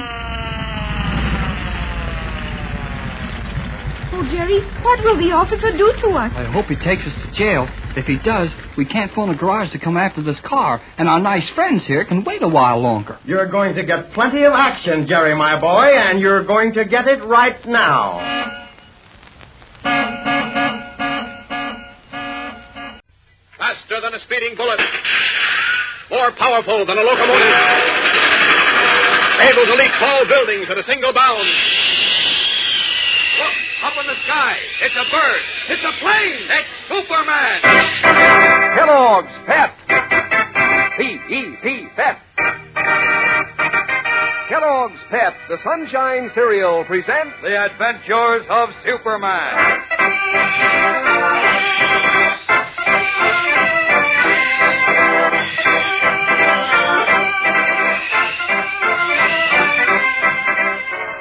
Today, Al Vincent makes another attempt to secure the incriminating Higgins letters. And by threat of exposure, he again forces the task on young Mary Hennig.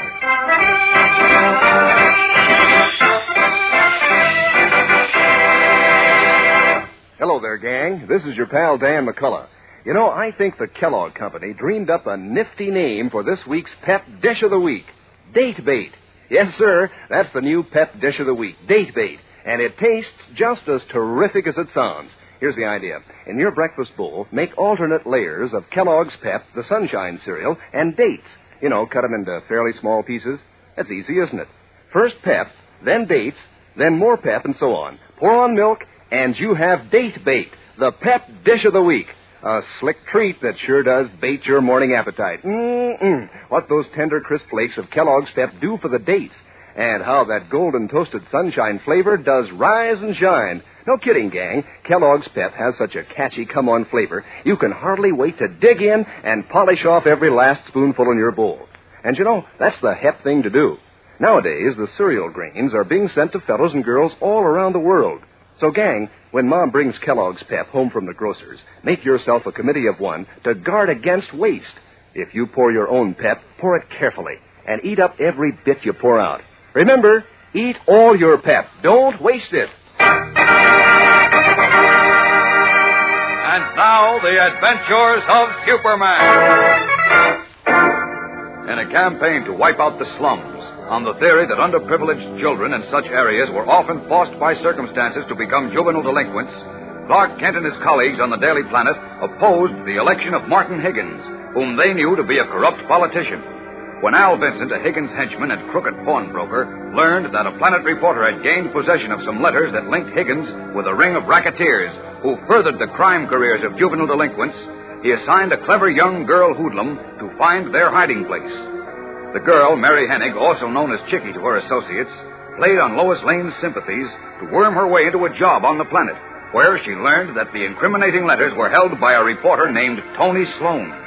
Vincent had Sloan picked up, but was outwitted by the reporter, who carried only a dummy package in his pocket. Believing that Lois knew where the evidence was hidden, Vincent insisted that Mary, alias Chickie, wheedle the information from her. As our story continues today, we find Mary seated in Vincent's car, parked about half a block from Lois's apartment house. Listen.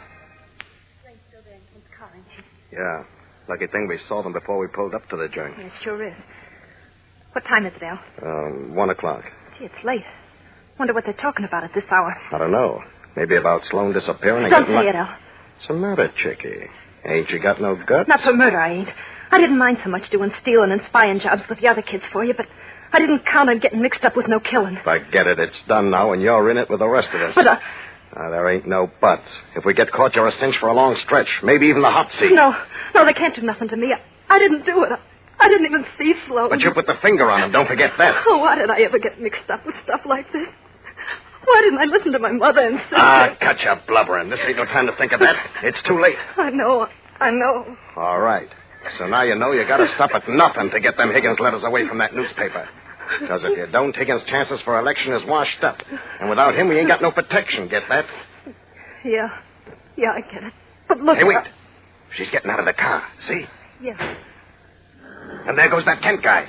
Okay, Chickie, go do your stuff. I'll be waiting at the pawn shop to hear from you.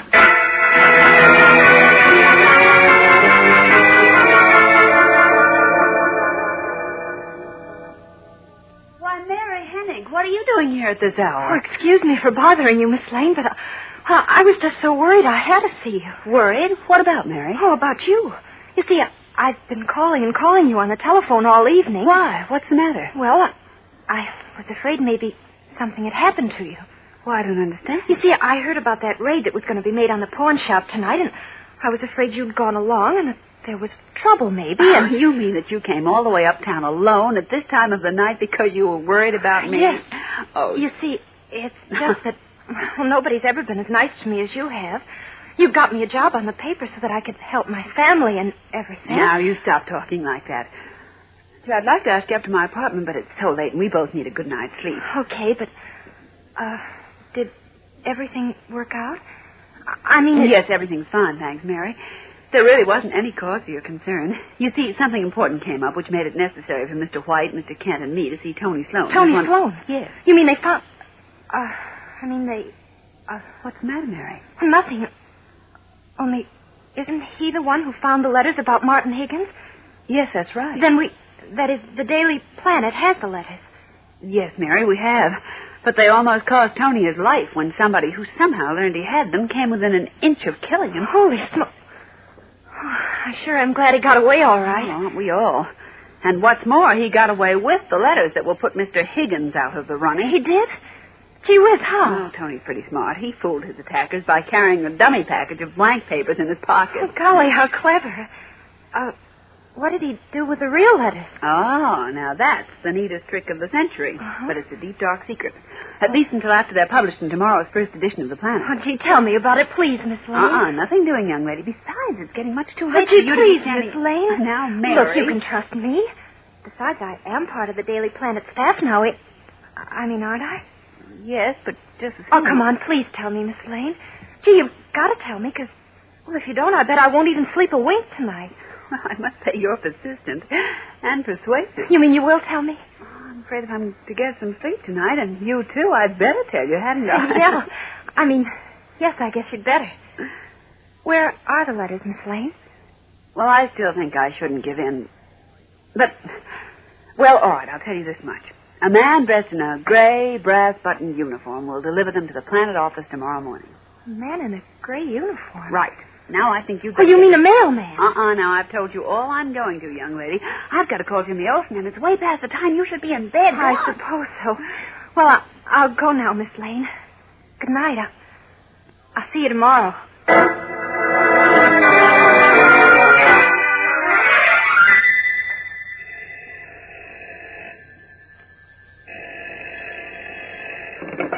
Yeah? Hello, Al? Yeah. Chicky? Uh-huh. Well, get the dope? Yeah, but... Well, I hated to do it. She's so swell. Forget it. This ain't no time to go soft. Okay. I was just thinking, that's all. Well, cut it out. Can you talk? Yeah, I'm in a phone booth in an all-night drugstore. Well, be careful. Nobody ain't listening. If somebody goes into the next I booth... know what to do. I ain't no dope. Okay. What'd you find out? Where's them letters? In the mail. What? Yeah. Sloan figured he might get grabbed, so he mailed them to the Daily Planet. Well, I'll be... Smart, huh? Yeah, you can say that again. Plenty smart. And it almost worked, too. What do you mean, almost? Because we're smarter, see? We're going to grab them out from right under their noses. How are we going to do that? Easy, Chickie. You're going to get them. Me? Sure. You work for the Planet, don't you? Yeah, but Well, you're going to get to work early in the morning, before the first mail delivery comes in. no. Oh, yeah. You're going to be waiting for that package of letters and then snatch it before the others ever get there, see? Oh, no, Al. I can't do it. What? I can't, I tell you. I'm scared. I wanted to get out of this, but you talked me into getting this dope from Miss Lane, so I've done it. So what? So now I want out, that's what. Are you kidding? No, Al, honest. Miss Lane, well, she kind of makes me want to go straight. Look, Chickie, if I was you, I'd get them silly ideas out of my head. Because we got enough on you to put you away for a long stretch in a reformatory as a juvenile delinquent, see? Yeah, I see. Okay. So be smart and do like I say. Get down to the Planet office at 6:30 in the morning, when the first mail delivery comes in. Grab them letters, bring them down to me, and from then on, we'll all be sitting pretty with nothing to worry about. Stand by for the exciting climax of today's episode, which follows in just a moment.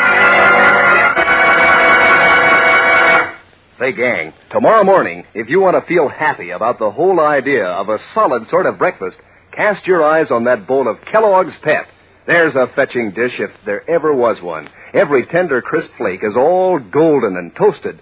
Piled up in your bowl, they make a sight that's mighty easy on the eyes, believe me, and so easy to take. Why, Kellogg's Pep is called the Sunshine Cereal. It's loaded with a full, sparkling sunshine flavor that gives your appetite the go-ahead every time. Makes you want to eat hearty. Kellogg's Pep is a winner for nutrition, too. Gives you solid whole wheat nourishment plus. Your mom will tell you that. So if you're hep, gang, you'll want to polish off every last spoonful of pep in your bowl. And here's another angle. Nowadays, the cereal grains are being sent to give that good grain nourishment to fellows and girls all over the world. So you don't want to waste cereal. When Mom brings Kellogg's Pep home from the grocer's, make it your job to see that there's no waste at your house. Handle the package carefully if you pour your own Pep, and eat up every bit you pour out. Pass the word along to the rest of your family, too. Make it a habit to eat all your pep. Don't waste it. Forced to continue a criminal career under threat of exposure to the police, Mary Hennig, using her employee's pass, enters the Daily Planet building as the bank tower clock strikes the half hour after 6 in the morning. Proceeding through the deserted city room, she finds several packages of mail on a desk and is just about to go through them when suddenly... Hey, what are you doing with that mail? Huh? You heard me. I said, what are you doing with that mail? Why, I was just going to sort it. Oh, yeah? Who are you? I'm the new office girl. See, here's my pass. Let's see. Mary Hennig. Oh, you're the girl Miss Lane brought in, huh? Uh-huh. Well, I'm glad to meet you. I'm James Olson. I'm a reporter. Oh. Well, I'm glad to meet you, too, Mr. Olson. Oh, you can call me Jim. Everybody else does. Gee, thanks. Golly, I'd like to get to be a reporter someday, too. Well, work hard and stay on your toes, and, well, maybe you'll make it someday. I sure hope so. Incidentally, what are you doing here so early in the morning? I thought you only worked after school. Well, there is no school today, and I thought maybe I could be useful. You know, sorting mail and stuff like that. Oh, well, don't bother about that now. Oh, it's no bother. Here, let me go through this. Not now, I said. There's something very important in this mail, and I want to look for it first. Oh. Okay. Oh, look, you can help me carry them into the chief's office if you want to. All right. And after I find the important envelope I'm looking for, you can sort out the others, okay? Sure. You bet. Swell. You grab those 2 packages and follow me. I've got them. Go on. I'm right behind you. Walking 2 steps behind the unsuspecting young reporter, Mary Hennig, desperate in the knowledge that failure to get the Higgins letters will put her at the mercy of a wrathful Al Vincent, opens her handbag noiselessly and closes her strong fingers around the hard, flat metal object. As they enter Perry White's office, the girl Tuff, a vicious, steely glint in her eyes, is only 1 step behind Jimmy Olsen. What is she going to do?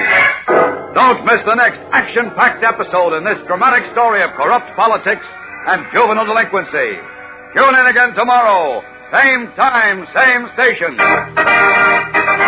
And remember, for breakfast, it's Kellogg's Pep. For excitement, the adventures of Superman.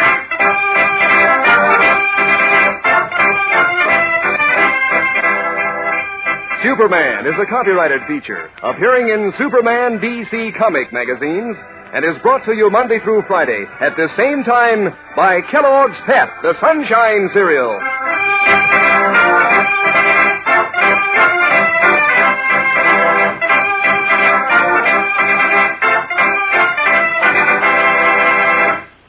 Say, if you want your dog to give you the glad eye, try giving him Kellogg's Grow-Pup dog food at mealtime. There's a dog food that's as good as they come. It's got a swell, meaty flavor that goes over big with dogs. And there are 3 kinds of Grow-Pup.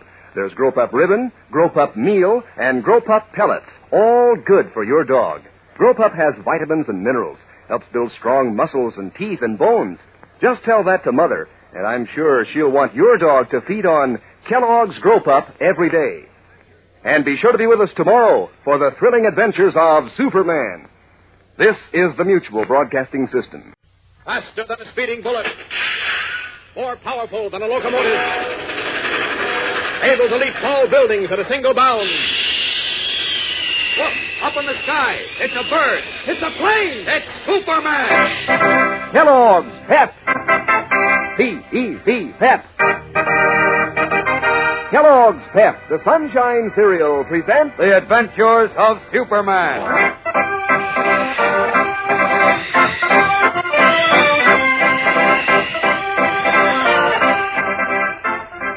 Today, Jimmy Olsen has momentarily blocked Mary Hennig's attempts to secure the Martin Higgins letters, and at the same time has placed himself in imminent danger.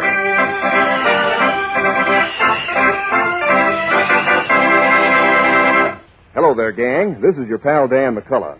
People who know say that it's a mighty tough job to handle your schoolwork all morning unless you've had a good, solid sort of breakfast. And people who know what's good say that when Kellogg's Pep heads the breakfast menu, you're bound to want to eat hearty. Yes, sir, Kellogg's Pep sure does give your appetite the old 1-2. Because it looks so good in the first place, all golden and toasted and crisp. And because Pep tastes so sunny and inviting. You know, Kellogg's Pep is called the Sunshine Cereal. It's packed to the brim with full, smooth sunshine flavor. Every time you dig down in those crunchy, delicate flakes, your spoon comes up with mighty keen eating that tastes like more. Why, before you know it, you've polished off every last flake in your bowl. And a good thing that is, too, because the cereal grains have been picked out to give that swell grain nourishment to fellows and girls all over the world. So get hep to Pep, gang. Don't waste it. When Mom brings Kellogg's Pep home from the grocer's, take special pains to make sure there's no waste at your house. Handle with care is the idea if you pour your own cereal. And eat up every bit you pour out. Always eat all your Pep. Don't waste it. Now, the adventures of Superman. So far, only Clark Kent has expressed even the slightest hint of suspicion regarding 15-year-old Mary Hennig, a seemingly nice girl who was actually a tough juvenile delinquent known as Chicky.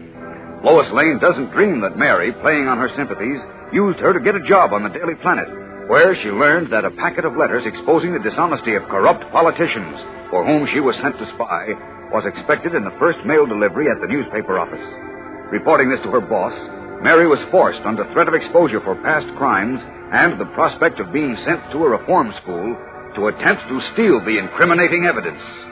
Arriving at the Planet offices before any of the others, Mary was about to go through the mail when Jimmy Olsen came in, gathered it all up, and asked her to help him sort it. As we continue today, Jim, his arms filled with packets of mail, is just entering Editor Perry White's empty office. A step behind him, Mary, desperate, her eyes gleaming wickedly, is just withdrawing a heavy, flat metal object from her handbag.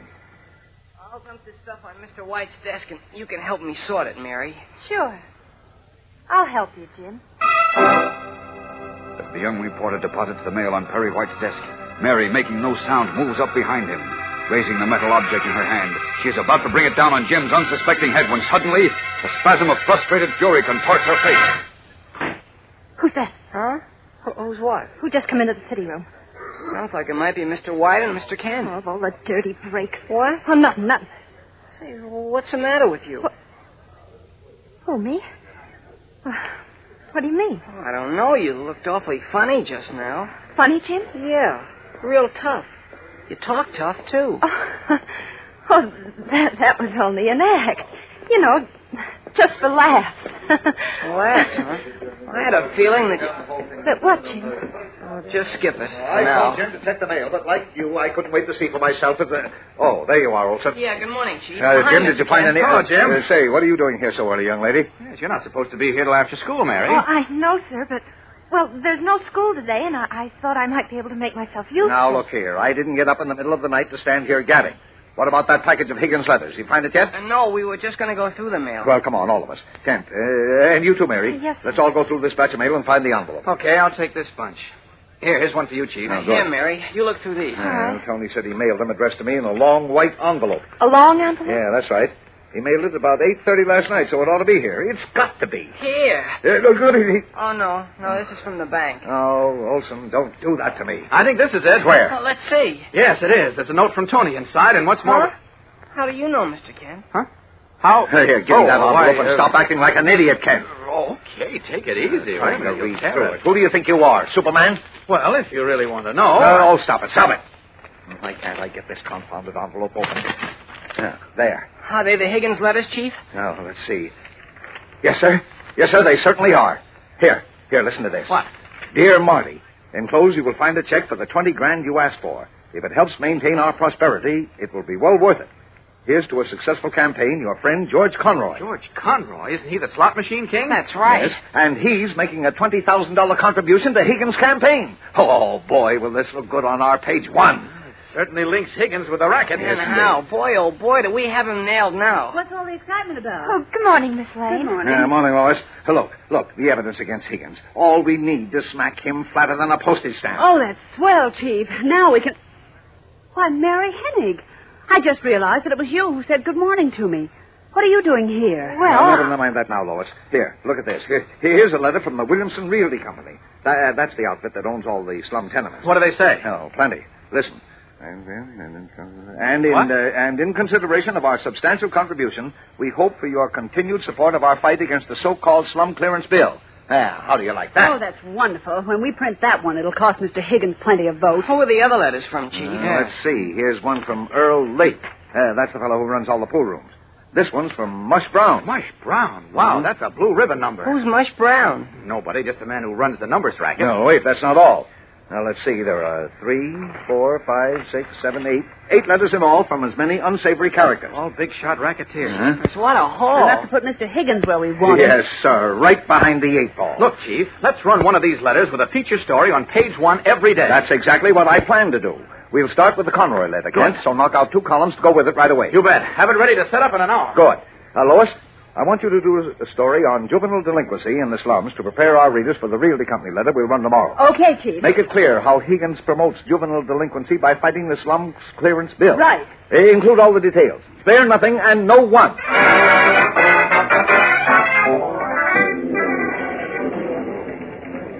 You want me, Chief? Yes, I want you to take these Higgins letters and put them in our morgue. What?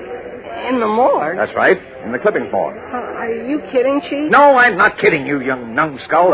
But don't argue with me. Do as I say. Okay, you're the boss. You bet I am. I'm the boss because I'm smarter than you are. Because I realize that anyone desperate enough to attempt murder to get these letters isn't going to stop at cracking a puny office safe. Oh, I get it. You figure they'd never think to look in the morgue, so... Yeah, exactly. Now go ahead. File them under H. Lock that file cabinet, bring the key back, and put it in the upper right-hand drawer in my desk. Okay. But look, Chief, suppose someone has to use that file. And you tell them to come to me. If I'm not here, you'll know where to find the key. Now, you go with whoever wants it and see that they keep their hands off those letters. Check. Oh, I'll be glad when we have them photostated and in the hands of the DA. Gee, so will I. All right. Here, get going. I'm on my way. Hey, what are you standing around here for? Why, Have you been here all the time, Mary? Well, yes, sir. I thought maybe you'd have something for me to do, so All right. Olson, go on about your business. Here, Mary, as long as you're anxious to do something, sort the rest of this mail and see that it is distributed. Yes, sir. Now, let's see if we can get some action around here. Within a few hours after Clark Kent, Lois Lane, and Perry White swing into action, the huge presses of the Daily Planet begin rolling with an account of Higgins' association with racketeers. The opening blast in the campaign to defeat the corrupt political powers which encouraged the development of juvenile delinquency in Metropolis. Later that day, after the Planet's first edition had been declared a sellout, Perry White is in the city room congratulating his staff on the fine job they had done when Jimmy Olsen announces an insistent caller. I told him you were busy, Chief, but he insists he's got to see you on important official business. Official business? That's quite right, sir. You're Mr. Perry White, I take it? Yes, but who are you? Aye, sir. I'm a process server here to serve you with a summons and a suit filed by Martin Higgins against you, sir, your publisher, John W. Grayson, and members of your staff, to wit, Clark Kent and Lois Lane, co-defendants. What the idea? Said suit claims $1 million damages for false and malicious slander against the plaintiff, Martin Higgins. Wow. Here you are, sir. Good day. Momentarily stunned by the process service announcement of Martin Higgins' counteroffensive against them, our friends stare at each other blankly as they realize how a $1 million slander suit can ruin not only the Daily Planet, but their campaign for clean government and good citizenship. What will happen? We'll know more in a moment, so stand by for the startling climax of today's episode. Say, gang, if you want a slick dish that'll really bait your appetite tomorrow morning, try Date Bait. That's this week's Pep Dish of the Week. And it's a honey. What this dish does for breakfast. Just try it. First, you pour a layer of Kellogg's Pep, the Sunshine cereal, in the bottom of your bowl. Top that with a layer of dates, cut in fairly small pieces. Then another layer of Pep, more dates, and so on, until you're ready to add milk and pitch in. And that's Date Bait, this week's Pep Dish of the Week. Believe you me, those tender, crisp flakes of Kellogg's Pep are way out in front when it comes to tickling your taste. They're crunchy. They're full up with sparkling sunshine flavor. And they give you whole wheat nourishment plus. So Mom's glad when you eat up every bit of Kellogg's Pep in your bowl. What's more, nobody wants to waste cereal, especially nowadays when we're sending the cereal grains to fellows and girls overseas. Keep that in mind when Mom brings Kellogg's Pep home from the grocer's. Don't waste it. If you pour your own Pep, pour it carefully and eat up every bit you pour out. And say, kind of keep watch on your younger brothers and sisters, too. Remember, eat all your pep. Don't waste it.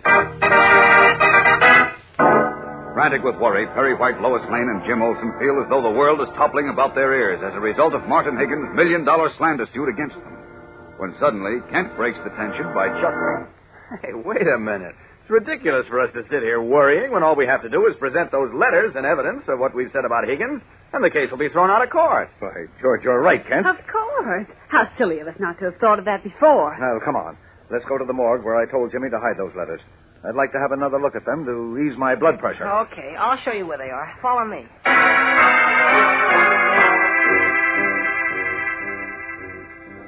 There it is. The H file. Imagine the nerve of that Higgins guy, pulling a stupid bluff like this. Maybe he doesn't know we've got the letters. Oh, he knows, all right. I'm sure of that. This is just a bluff to confuse the voters and frighten us. Well, we'll scotch his little game right now. I'm going right over to the DA's office with these letters and... Oh, wait a minute, Chief. Well, what's the matter? Jim, you sure you put those Higgins letters in this file? Oh, sure I did, Mr. Kent. Then I locked it and put the key in the chief's desk, like he told me to. Have you got the key, Chief? Oh, yes. Here it is, but... What are you driving at, Clark? You'll see in just a minute. Open the file, Chief. All right, but for Pete's sake, Kent, I wish you wouldn't act like this. You make me nervous. You talk like you don't think the letters are there, Mr. Don't Kent. even suggest that, Jim. Well, Chief? Great Scott. The letters are gone. His face drained of color. Too shocked even to question how Clark Kent knew the letters were missing from the locked file, Perry White stares helplessly at Kent, Lois, and Jimmy, all of whom now realize they are at the mercy of Martin Higgins, with even Superman powerless to help. What has happened to the vital letters, the evidence upon which rests the fate of the Daily Planet and the welfare of the people of Metropolis? Tomorrow's episode tells the dramatic story, so don't miss it. Tune in, same time, same station. And remember, for breakfast, it's Kellogg's Pep. For excitement, the adventures of Superman. Superman is a copyrighted feature appearing in Superman DC comic magazines and is brought to you Monday through Friday at the same time by Kellogg's Pep, the Sunshine Cereal.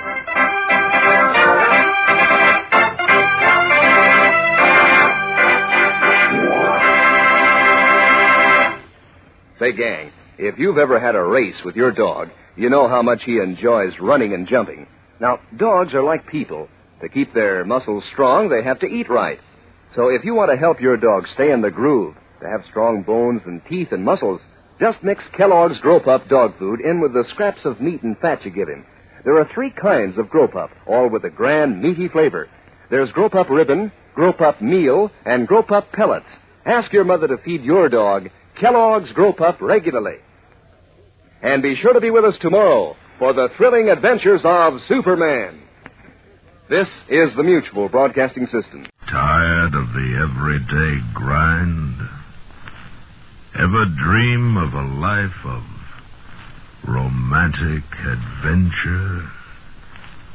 Want to get away from it all? We offer you Escape. Escape, designed to free you from the 4 walls of today for a half hour of high adventure.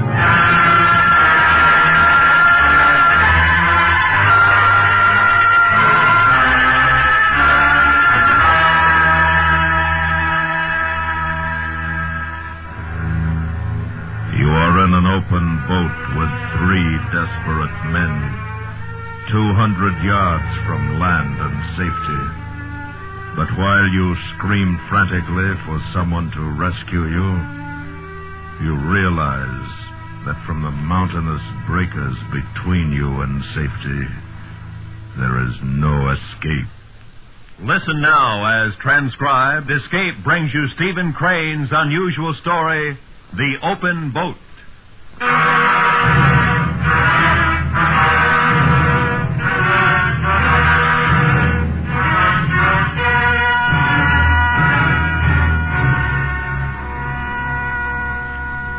1897.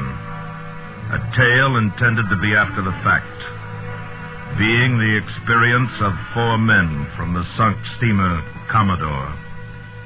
They were a captain, an oiler, a cook, and a correspondent. And many a man ought to have a bathtub larger than the boat which they rowed upon the sea. None of them knew the color of the sky. Their eyes were fastened upon the waves that swept toward them. The horizon narrowed and widened, dipped and rose, and at all times it was jagged with waves that seemed to thrust up in points like rocks. A singular disadvantage of the sea lies in the fact that after successfully surmounting one wave, you discover there's another behind it just as important, just as anxious to swamp a boat. Keep her a little more south, Billy. A little more south, sir. There's a house of refuge just north of the Mosquito Inlet light. As soon as they see us, they'll come off their boat and pick us up. Soon as who sees us, Cook? Crew. Houses of refuge don't have crews. Only places where clothes and food are stored for the benefit of shipwrecked people. They don't carry crews. Oh, yes, they do. No, they don't. We're not there yet. The oiler's right. We're not there yet. Good thing it's an onshore wind. If not, where will we be? Now, that's right. You think we've got much of a show now, boys? I don't know, Captain. Oh, well, we'll get ashore all right. Yes. If this wind holds. If we don't, we're down on the search.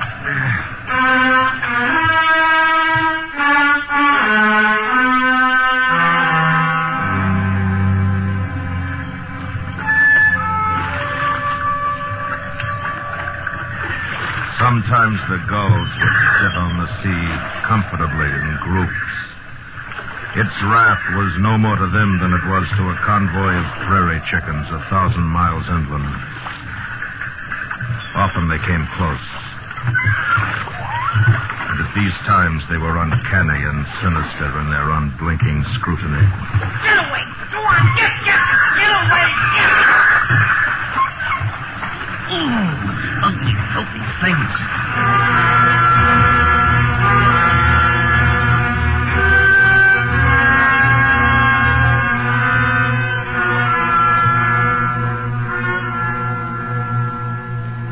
The captain was hurt and couldn't do anything.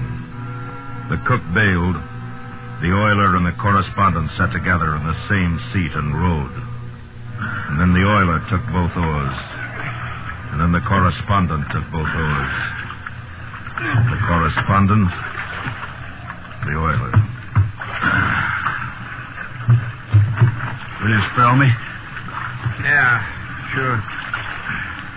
But it was easier to steal eggs from under a hen than it was to change seats in the dinghy. The man in the stern slid his hand along the thwart and moved with care. The man in the rowing seat slid his hand along the other thwart. As the two sidled past each other, the cook and the captain kept watchful eyes on the coming wave. Look out! Now, steady there! Good boy, Billy.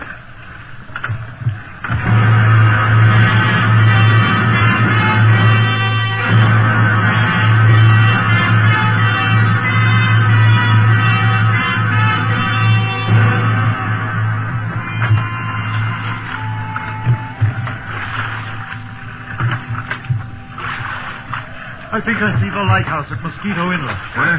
This way. Wait. I think I see it too. Billy? Might be. I don't see anything. Look again. It's exactly in that direction. Why, now I see it. It's real small, like the head of a pin. Think we'll make it, Captain? If this wind holds and the boat don't swamp, we can't do much else. Bail here, Cook. All right, Captain, sir. All right.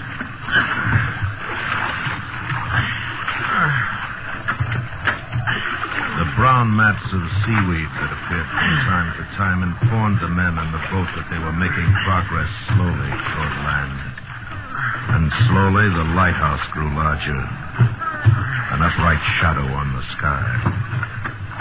And then land appeared, thinner than paper.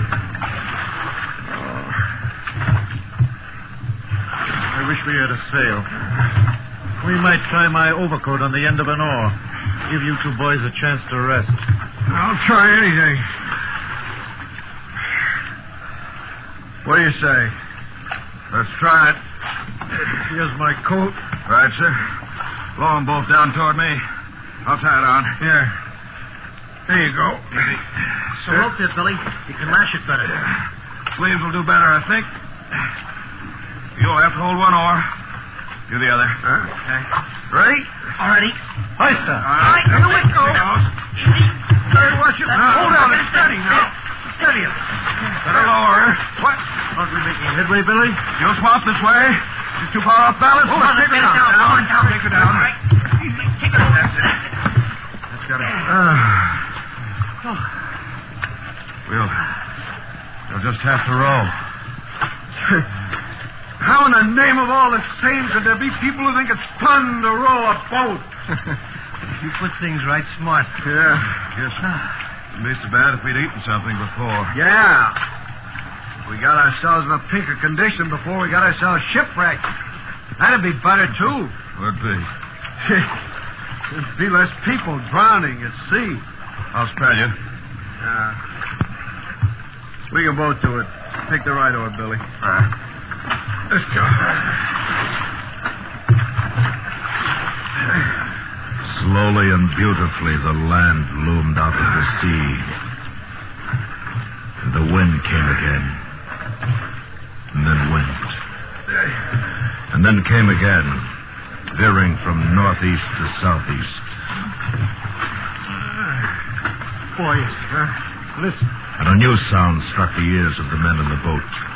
The sweet, low thunder of the surf on the shore. We must be opposite New Smyrna. Yes. I believe they abandoned that life-saving station there about a year ago. Did they? Take her easy now, boys. Don't spend yourselves. If we have to run a surf, you'll need all your strength, because we'll sure have to swim for it. Take your time. Yeah. Yes, Captain. That's the house of refuge, sure. They'll see us before long and come out after us. The keeper ought to be able to make us out now if he's looking for his glass.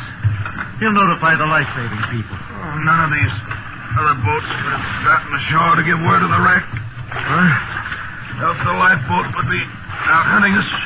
Yeah, that's right, Billy. That's right. I don't think it'd be wise to try for the lighthouse now. Swing her head a little more north, Billy. A little more north, sir. Steady now there, Billy, my boy. There she is, Captain. I don't know. Perhaps. Maybe two.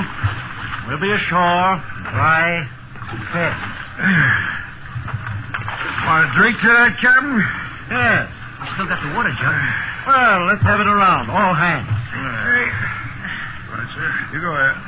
You first, sir. Thank you. All right, cook. Thank you. Billy?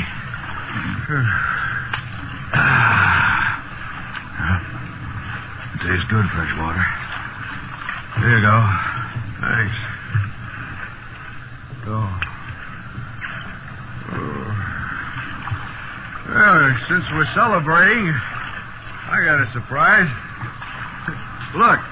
Cigars. Aren't they wet? Yeah, some of them are. Some of them are dry. I don't know how. Here. I got dry matches. There you are. Oh, thanks. Whoa. No. This is more like it. Yes, sir. Get another round. Dry and thin.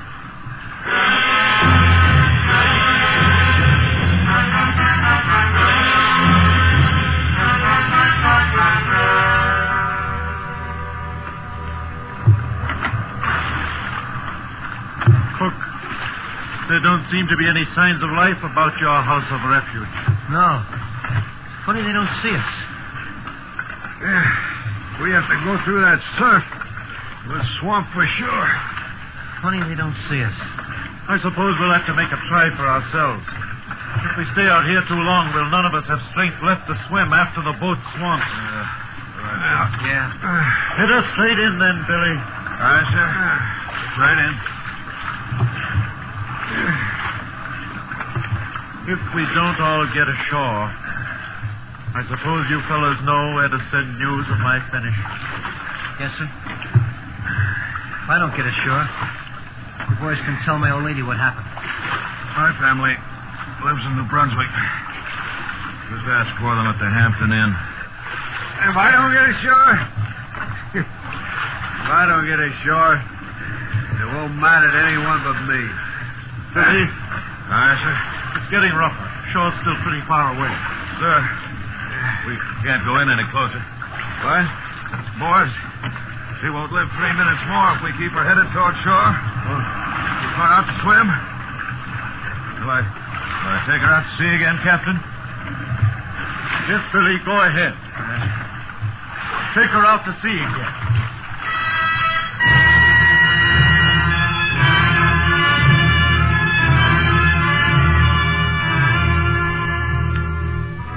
And the boat with the 4 men in it, the captain, the oiler, the cook, and the correspondent, turned back away from the land and bumped over the furrowed sea to deeper water.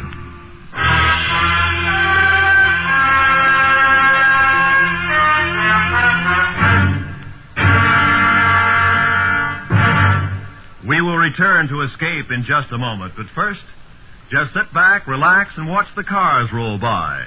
Watch the heavy traffic on the highways in the summertime. Watch the traffic jams and the roadblocks and the tired, hot drivers sitting behind the steering wheels of their cars, trying to make time and getting nowhere fast. Just help yourself to a nice, refreshing, cool drink. Sit on your chair on the porch or stoop or lawn under the shade of a big elm tree with your radio tuned to some nice, sweet music or a thrilling whodunit on CBS Radio and watch the summer rush on the roadways. Gosh, you're smart. And now, back to Escape.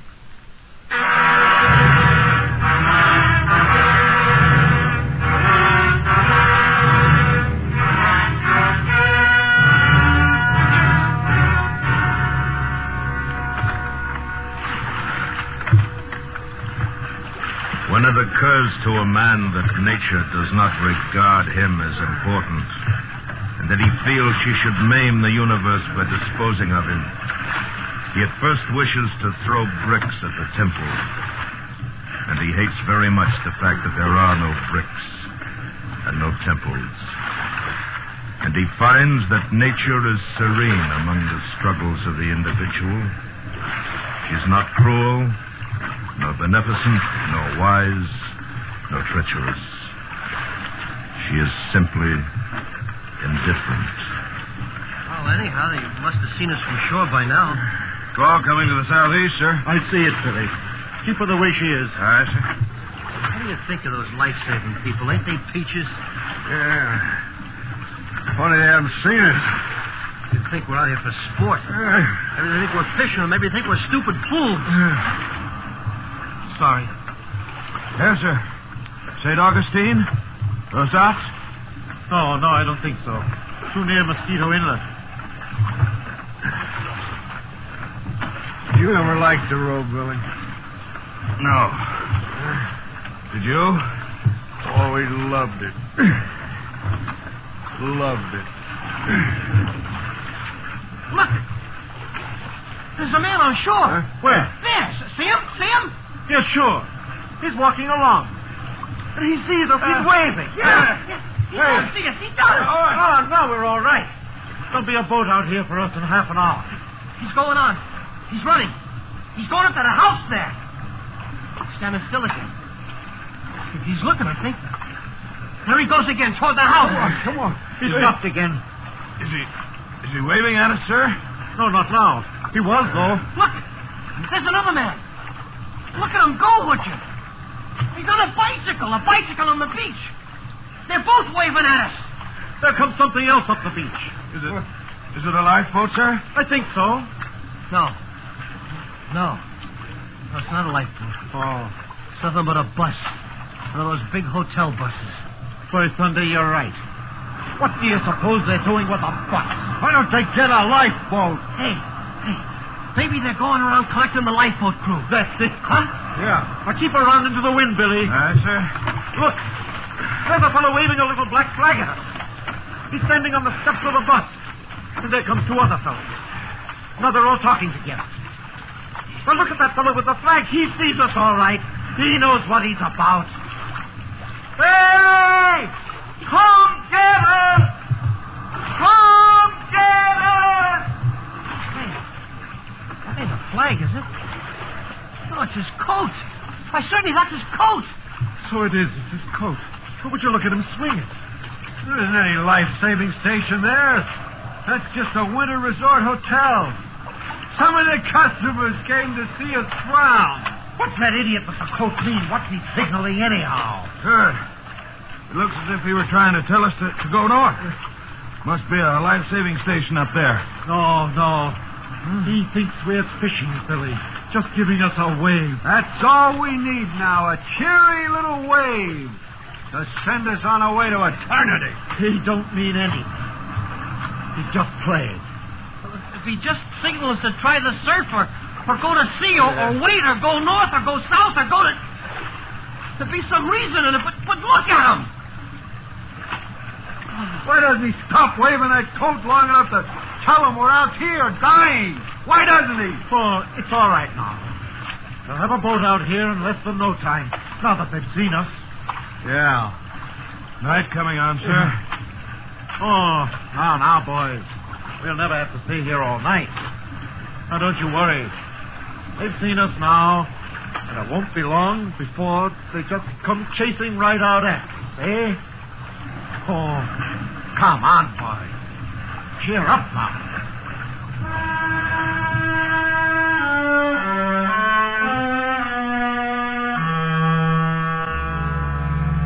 The shore grew dusky. The man waving the coat blended gradually into this gloom, and it swallowed in the same manner the bus and the group of people. A night on the sea in an open boat is a long night. I'd like to get my hands on that bird who waved the coat. I'd just like to live long enough to do that. Why? What did he do? Nothing. He just seemed too blasted cheerful. Keep her head up. Keep her head up. Keep her head up, sir. The obligation of the man at the oars was to keep the boat headed so that the tilt of the rollers wouldn't capsize her. The black waves were silent and hard to be seen in the darkness. And on the northern horizon, a light appeared. A small, bluish gleam on the edge of the world. Captain, are you awake? Shall I keep her making for that light north? Keep it about 2 points off the port bow. Right.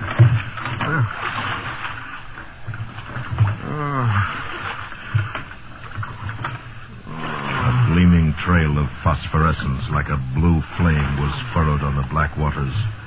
It might have been made by a monstrous knife. The speed and power of the thing was greatly to be admired.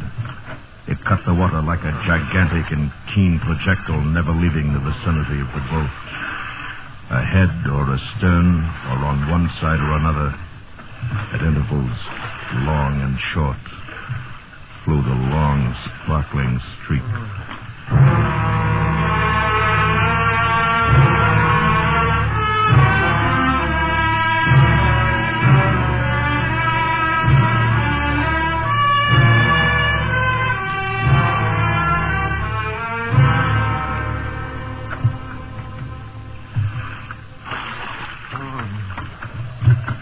Pretty long night. Those life-saving people take their time. Did you see the shark playing around? Yes, I saw it. He was a big fellow, all right. I didn't know you were awake. Captain. Makes no difference. He's gone now.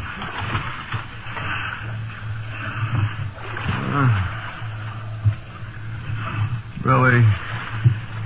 Huh? What? Billy.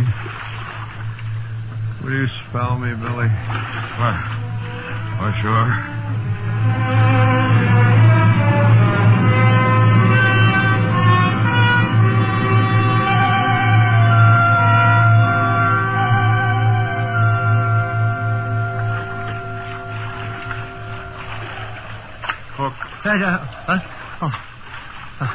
Yes, Captain.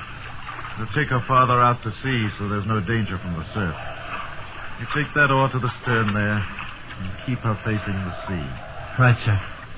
Haul out if you hear that surf just once, dear. I will, sir. It'll give you boys a chance to curl down for a while. Get in shape again. Thanks, Captain.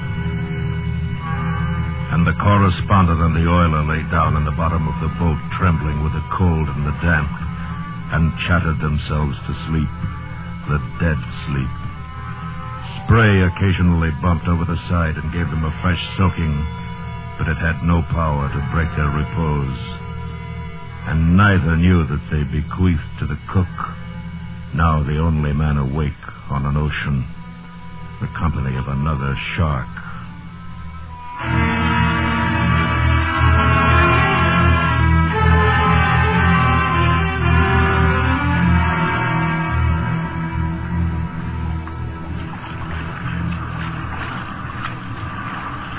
Boys. Huh? Boys. Oh, it's day, huh? How does it look?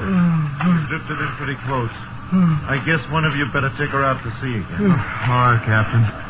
I'll do it, Billy. Take it easy. We've been working hard enough. Easy now. It's all right. Well, here we are. If I ever get ashore or anybody shows me even a photograph of an oar, I'm going to break you. Nothing on the beach. No man, no bicycle, no bus, not even a dog. Guess I'd even like to see that fellow with the coat again. Guess we all would. Well, at least the light tower's still in sight. That I'd rather not see. Why's that? Well, for one thing, I don't think anyone ever climbs up there. If they did, we'd have help. If no help is coming, we might better try to run through the surf. When, sir? Right away, Pebble. If we stay out here much longer, we'll be too weak to do anything for ourselves at all pretty soon. Captain's right. Anything's better than this. Should I head her into the beach, sir? Head her into the beach, Billy. Into the beach, sir.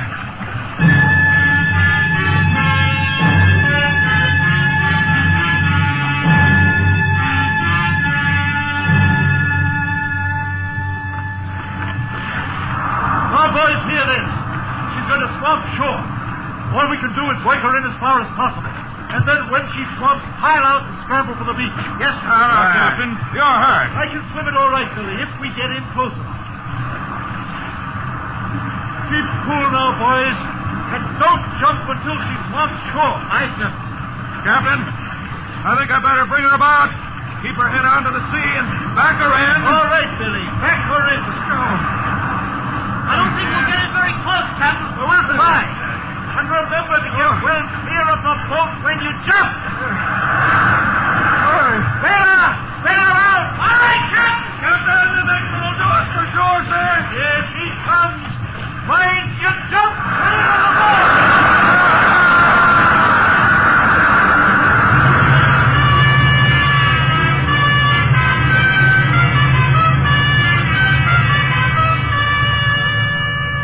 The sea pummeled them and spewed them about. It plunged them downward and threw them skyward. And all wondered, am I going to drown? Am I going to drown with the sand and the trees over there? Am I going to drown? And a man came running along the shore. He was in the water in a matter of seconds, pulling the cook ashore first. then returning to help the captain, then the correspondent. Here you go now. Here, grab hold of my arm. Grab hold of it. Take it. Done for. No, you're not. Come on now. Come on! Oh, thanks. It's all right now. It's all right. I thought it was all over. Look! In the shadows, face downward, lay the oiler.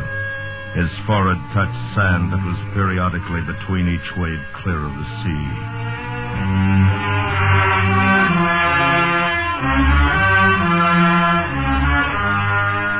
It seemed that instantly the beach was populated with men and flasks, blankets and clothes, and women with coffee pots.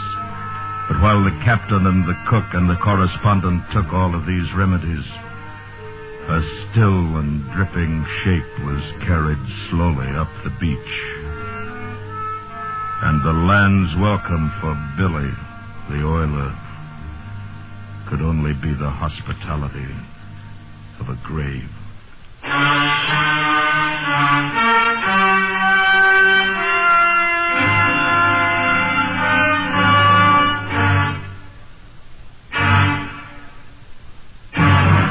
Transcribed under the direction of Anthony Ellis, Escape has brought you The Open Boat by Stephen Crane, adapted by E. Jack Newman. In order of their appearance, you've heard William Conrad as the narrator, Tom Tully, the correspondent, Edgar Barrier, the captain, Bob Sweeney, the cook, Dave Young, the oiler, and Jack Carroll, the man. The special music for Escape is composed and conducted by Leith Stevens. Next week. You are in a wild and dangerous country riding to stake your claim, while the man who follows you without conscience or fear is waiting for the moment when he will stop you with a bullet in the heart. So listen next week when Escape brings you William J. Radcliffe's exciting story, The Notebook.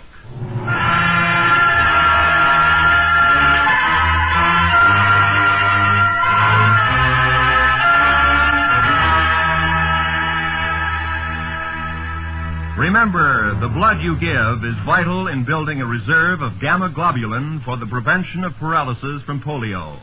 Call your local Red Cross chapter for an appointment to donate blood tomorrow. This is Roy Rowan speaking. And remember, the Johnny Mercer Show is heard weekday evenings on the CBS Radio Network.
Tired of the everyday grind?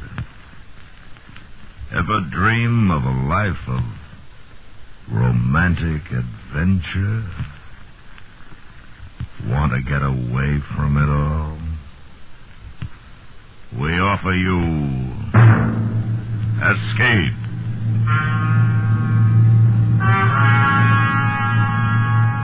Escape, designed to free you from the four walls of today for a half hour of high adventure.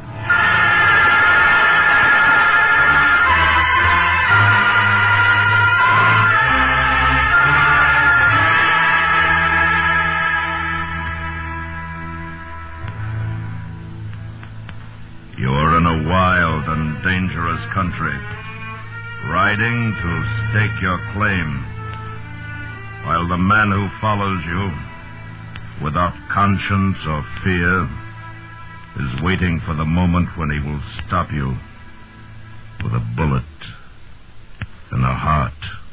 Listen now, as transcribed, Escape brings you William J. Radcliffe's exciting story, The Notebook.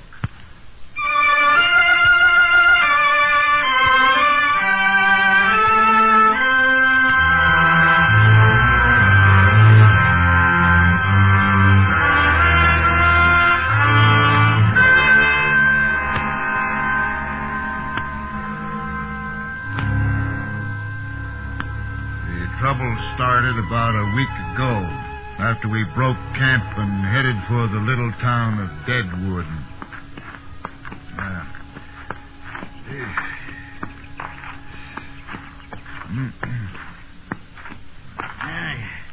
You see way over there, Robbie? Where? Over there, way over there. Them's old volcanoes. Injuns around here say their folks and spirits live there. Well, about 20 miles or so that way is the trading post. Hey, maybe we can file our claim there. No, have to make Deadwood for that. Hey, hold up, Robbie. What's wrong? Oh. What do we do? I don't know. Stand steady, I guess.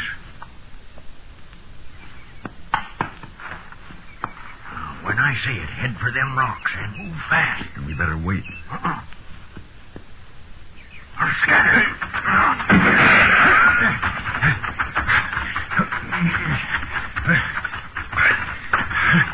You all right, Mac?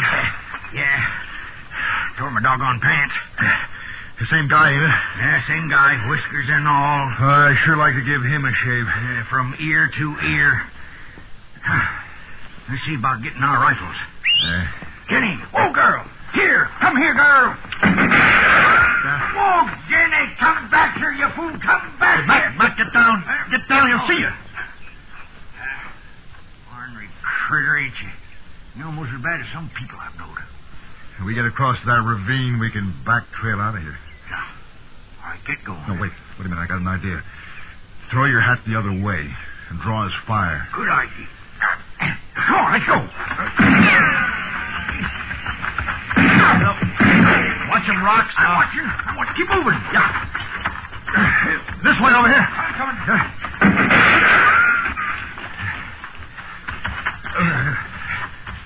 Head into them woods. I see the burrow. Yeah. Whoa up there, you tarnation fool. Whoa. Easy, Jenny, now. Easy, girl. Easy, girl. I got the rifle, Mac. Good. Now, let's get that bushwhacking polecat. Wait. Now, look.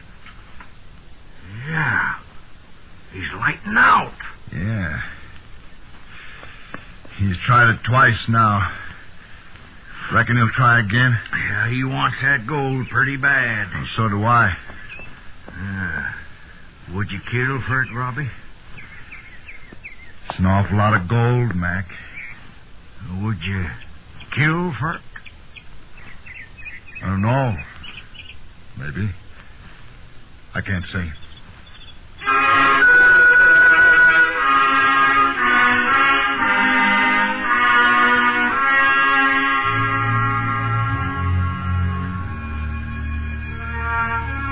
We made a dry camp that night and cooked early so we could douse the fire before dark. We took turns watching and sleeping, but nothing happened.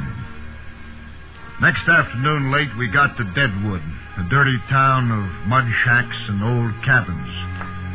Half-naked Indian kids kicked the dry dust round us begging for smokes. The half-breeds and whites just stared at us.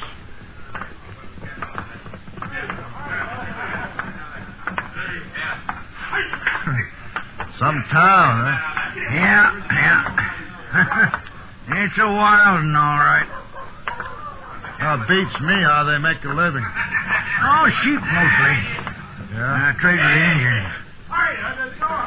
Robbie, you see that there tree? Yeah? You know, I see the fella get hanged there once. Oh? Yep. Hauled him up like a sack of wheat. Choked him dead. It's terrible. I'll never forget it. What'd he do? Kill somebody? No, a bunch of guys just got drunk and wanted a hanging. He just happened to be there. Well, let's go across to that saloon, Robbie. I got me a thirst. Well, I guess we can afford one. Only one? Bottle, I mean. Oh, yes, sirree, Robbie. That'll do it.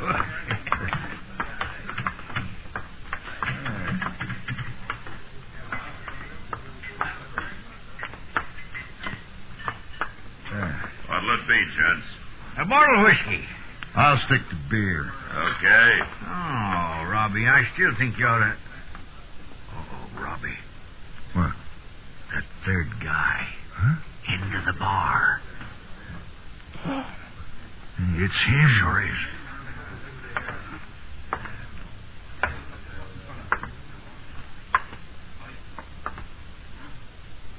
Fella. Huh? I've been looking for you. What? What? Oh, God!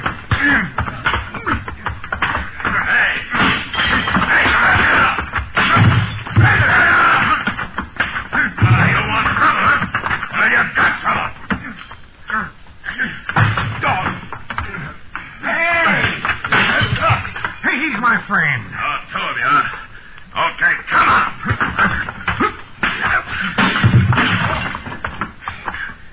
All right, now get up. Pick him up. And both of you get out of here. Put the gun away. We'll see who gets out of here. Do like I tell you. Haul yourself and that other bum out of here. You all right, Robbie? Yeah, but who's he? I don't know, but he sure crocked you one. You the law? I own the joint.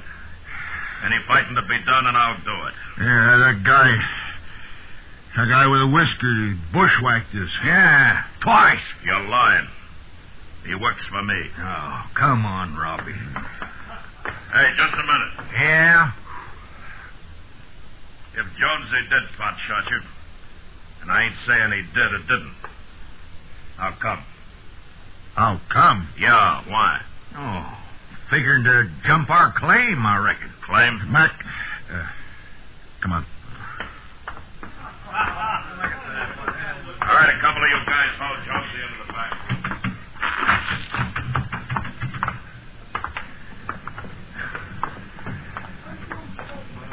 There's another bar on down the way. There always is. Hey, Robbie, you heard any? Jaw's sore. So's whiskers, I reckon. You socked him pretty good.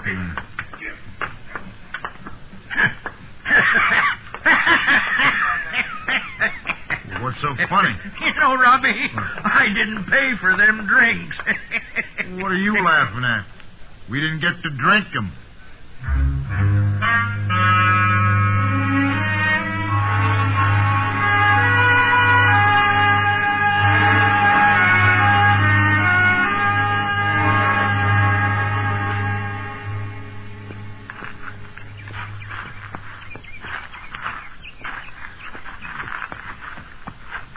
Hey, Robbie, you still mad at me?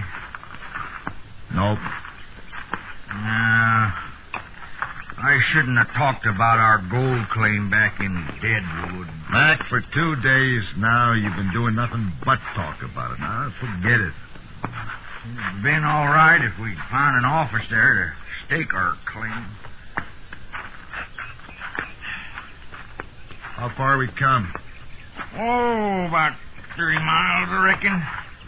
We'll get back to the Gallo by nightfall, make Silvertown tomorrow, maybe.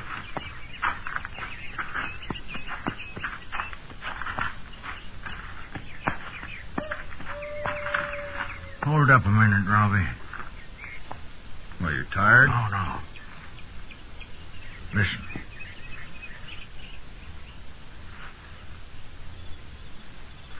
Well? No. Wait a minute.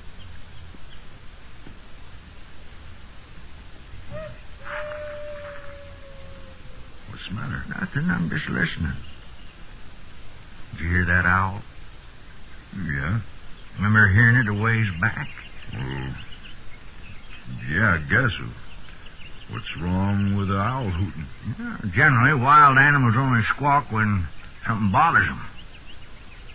I don't know. It's kind of peculiar. Let's keep moving. All right. Come on, Jimmy.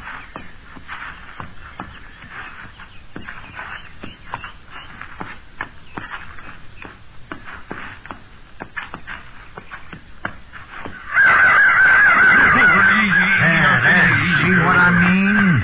Yeah. They're sure big for crows. Sure are. Ever eat a crow stew? Crow stew? Oh, it's pretty good. Especially when you're gosh darn hungry. Hey, Robbie, see them tracks? Yeah. Been noticing them. Yeah, they look like dog tracks. Sort of. It's a wolf pack. Tracks about a day old. Oh, lots of them around here. Oh, they're mean devils. Uh-oh. Let's get back into them rocks. What for? Come on.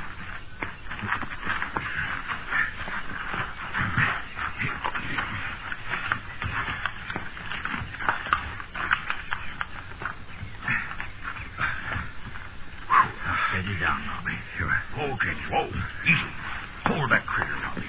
Are we in trouble again? Them crows, we flushed back there and went back to eating again. So? So? Sit tight and listen.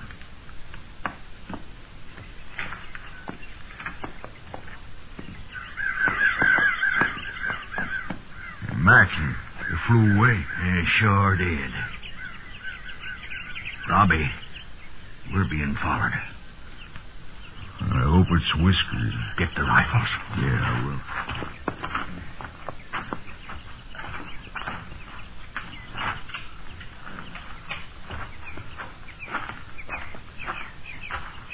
Here. Yeah.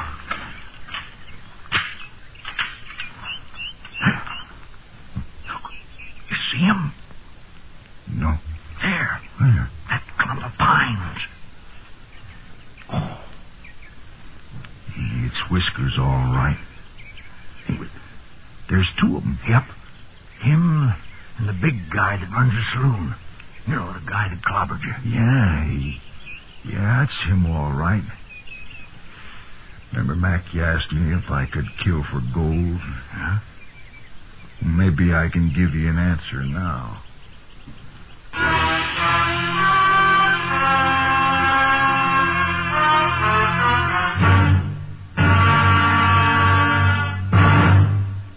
We will return to Escape in just a moment. But first, wood for your home, water in the faucet, the newspaper on the front porch every day.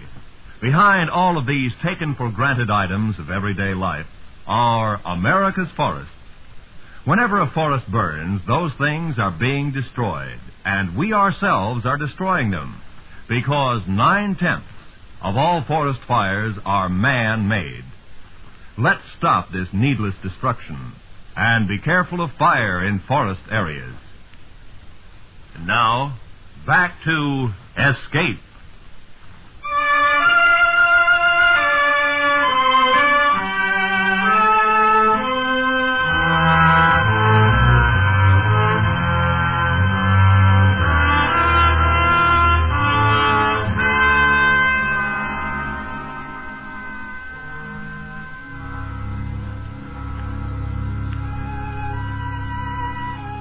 We'd come 30 miles from Deadwood.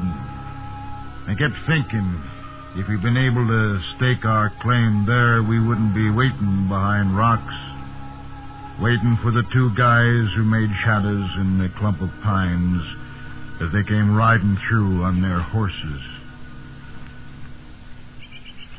You're a pretty good shot, ain't you, Robbie? I can handle it. I'll just be nice and easy. Yeah. Yeah. We'll cover them first and see what they're up to. Your gold, Mac. That's what they want. I reckon. It's funny about gold, Robbie. A body near kills himself a grubbing and a sweating for it. And then starts killing others just to keep it. Yeah. But it's a pile of gold, Mac.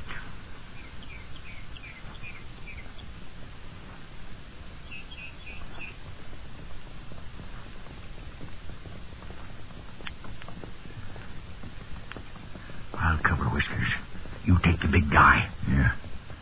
I'm going to work that boy over real good.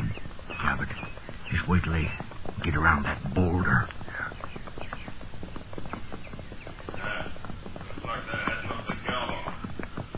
Stand right still, you guys.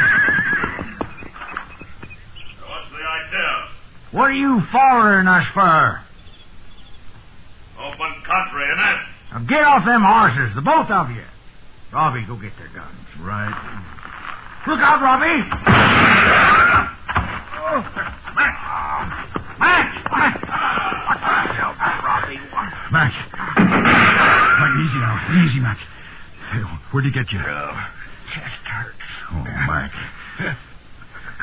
Gotta think what we do. Take it easy, Mac. Take it easy here. Let's see what it looks like. It's pretty bad. I'll see now. Oh, man, I gotta stop the blood. Oh, Jimmy, come back! Jenny, come back here! You all right, Robbie? Yeah. Our burro get away? Yeah. Here, give me my rifle, Robbie. Now, Mac, just lay still. Easy.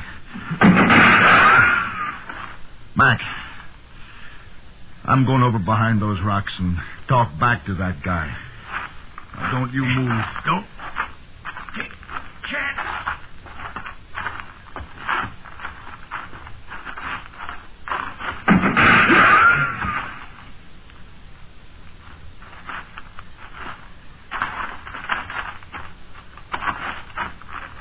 Mac! What are you doing? Mac! Get down! Mac, you crazy fool! Get down! Mac! Did I get him, Robbie? Yeah, you got whiskers. But easy now. Easy, Mac. You're bleeding hard. Hurts bad, too. Well, wait a minute. Here's some water for you. No. Easy, Mac. Come on now. Drink it. That's it. Fella ought to have real drink. Time like this. The big guy's tailing out, Mac. Robbie. Yeah, I'm here, Mac. You know where we are? Sure. I know. Get home all right? Yeah. We'll get home. Wild here. Stay with the river. Only water around. Oh, now, Mac. You're going to be all right, Mac. You hear? Mac. Mac.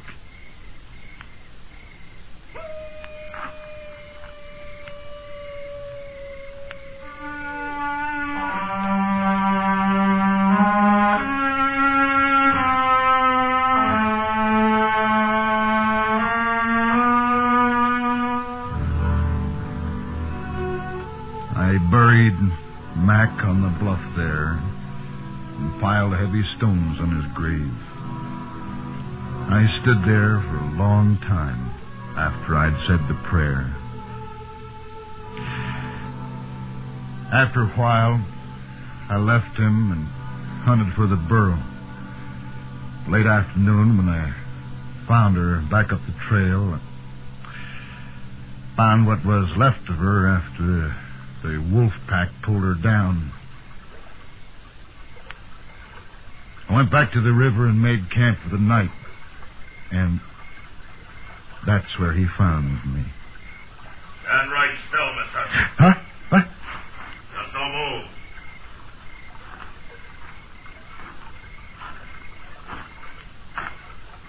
You? Yeah, it's me. Get over there. Where's your rifle? Yeah, on the blanket.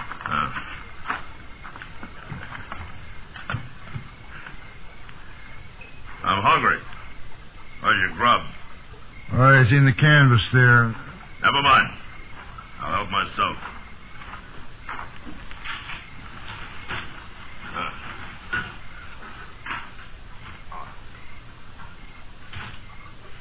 You better go easy. It's all there is. Shut up. Oh, but that food's got to last till we get back. You ain't getting back.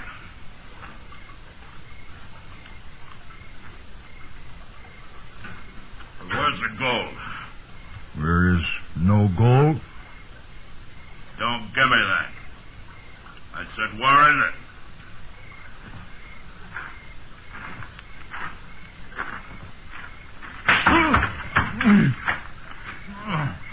I ain't fooling.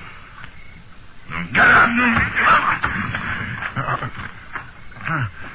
Now, where is it? Ain't gold. Ain't no gold. When I get through with you, you'll be digging it for me. I said, where is it?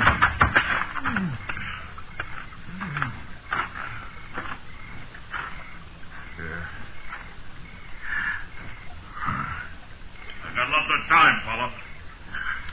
You just lay down and think about it. Where you got the coffee? Well? I told you. There's no gold. That ain't what I asked you. Where's the coffee? Oh, coffee? Yeah, in the sack. No.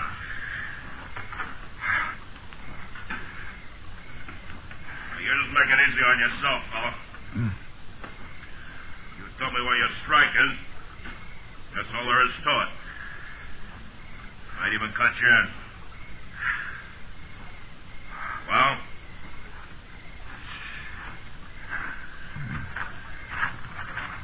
Answer me. Look, tell me where it is, and I'll let you in for half of it, huh? Tell me!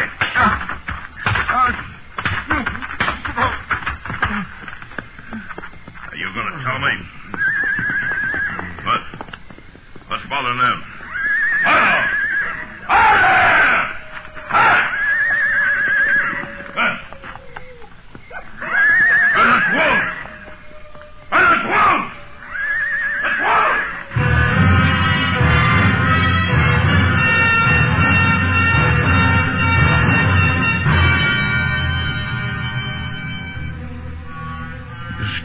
Of the horse made my blood run cold. The big guy went nuts, I guess. All of a sudden, he started yelling crazy things and running.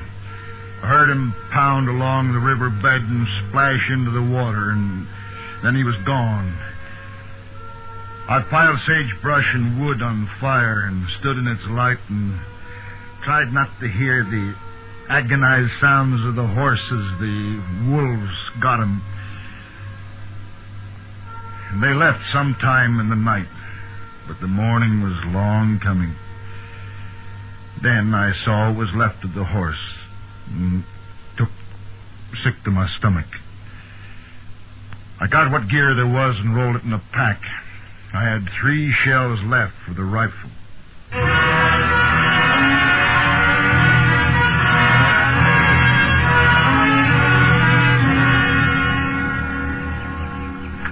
Followed the river down through the gorge. I guess I'd gone, about a mile. And there he was. Drop your rifle! Drop it! Now come here. Up here, you fool!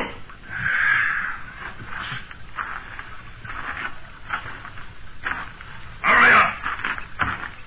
Well? That's close enough. You hurt, huh?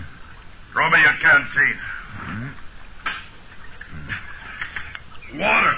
I want water, you fool. This is empty. I know it. I told you I want water. I've been following this stream. There's no use carrying water. You want some? I'll get it for you. No. Don't move. Are you hurt? My leg. It's broke. You want me to look at it?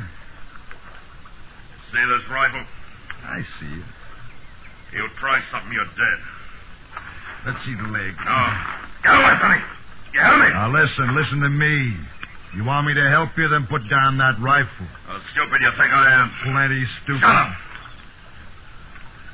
Now do like I tell you. Cut them 2 saplings off there. Make an engine litter out of that blanket. Oh, fella, I can't drag you that far. I'm going to kill you. Oh? Then what? Miles from nowhere, alone, can't walk. That wolf pack's still around. I reckon there's been enough killing. What's your name? Morris. Jack Morris. Let me see your leg. Yeah. Hey, I'll look at it.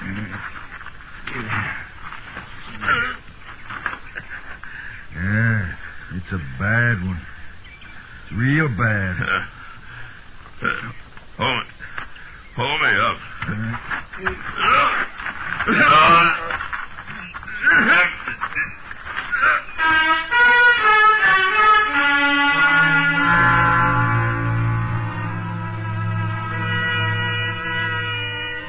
Passed out then, and I tried to set his leg. It was all swelled up and bloody. I did the best I could and then hauled him up the hill to his cave. That was 4 days ago.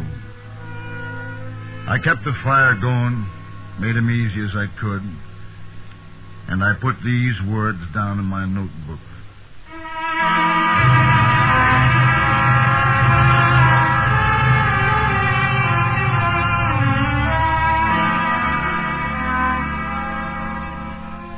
Last night, the wolf pack found us. I built up the fire at the front of the cave, and they stayed back, howling. They're still there this morning, 7 of them. But I can't kill any more. Got no shells left. Morris died a few minutes ago. There's no more wood. The fire's low. It'll be gone soon.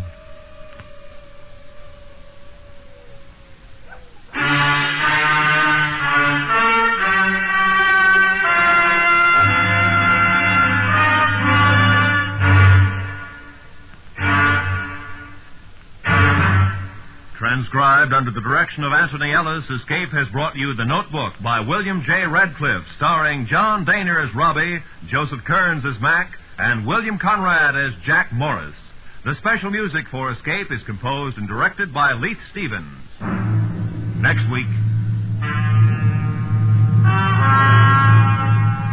You are alone in a giant forest, seeking a way of escape, while around you, gaining with your every step, the relentless enemy, which is fire, is closing in from every side, until there will be only one way out, and that way is death. So listen next week when Escape brings you Anthony Ellis's exciting story, The Red Forest.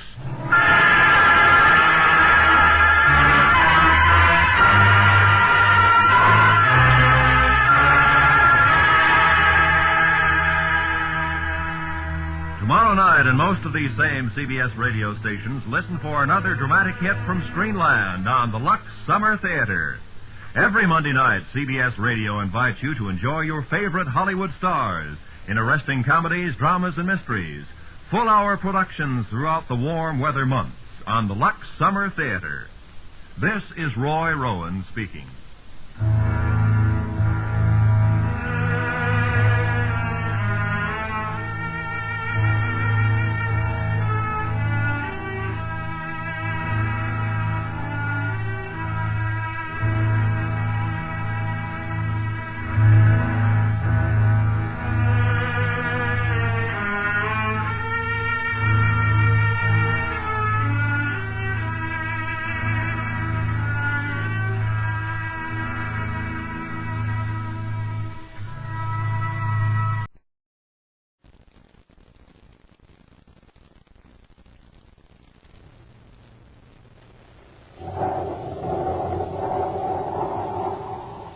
Instant Ralston and regular Ralston, the hot whole wheat cereals in the red and white checkerboard packages, present Space Patrol!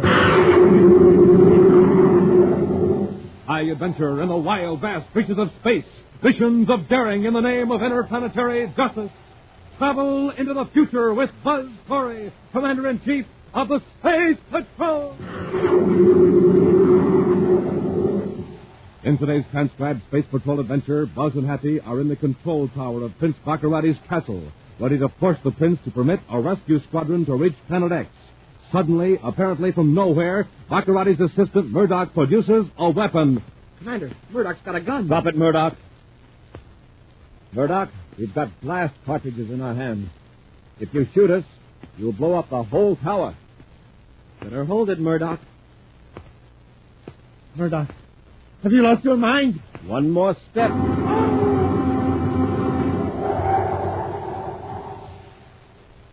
We'll return in just a moment with today's exciting Space Patrol adventure, Rescue from Planet X.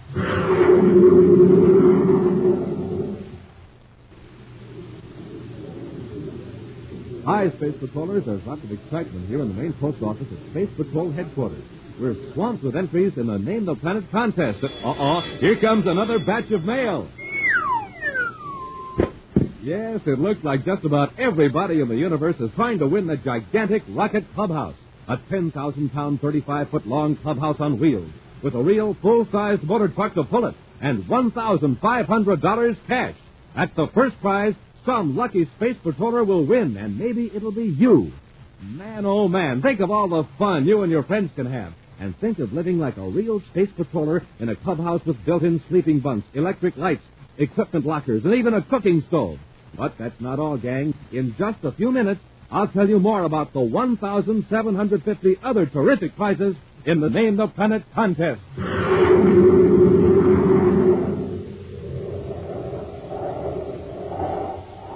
And now, today's Space Patrol adventure, Rescue from Planet X. Commander Corey and Cadet Happy now have Prince Baccarati and Dr. Malengro in one of Baccarati's own ships and are circling Baccarati's castle on the remote Planet X. While Dr. Malengro is in an aft compartment guarded by the giant Granu, native of the polar regions of Planet X, Buzz holds a ray gun on Baccarati in the control section of the atmosphere ship. All right, Baccarati, here's where you go to work. What's the frequency of the signal that gets us through the defense field around your castle? I don't remember. Hap, head directly for the castle. Yes, sir. Corey, listen, you can't do that. If the perimeter guns don't get you, the force field will. Then give me the frequency. It's 508.5 megacycles. 508.5. Check.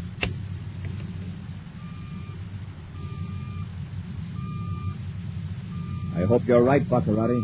I'm not a fool, Corey. I value my own safety. All right, now listen. You're going to contact your master control tower and tell them you're bringing in 2 prisoners. You're going to get inside your castle without tipping your flunkies off that you're in trouble. Got that? Yes. All right, get on the spacerphone.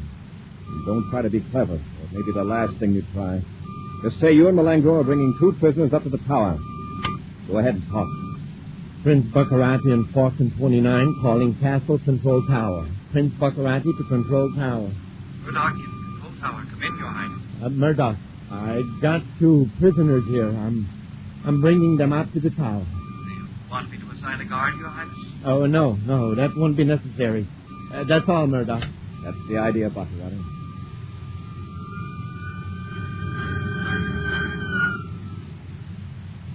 Through the force field, sir. Set the ship down near the east gate of the castle. Yes, sir.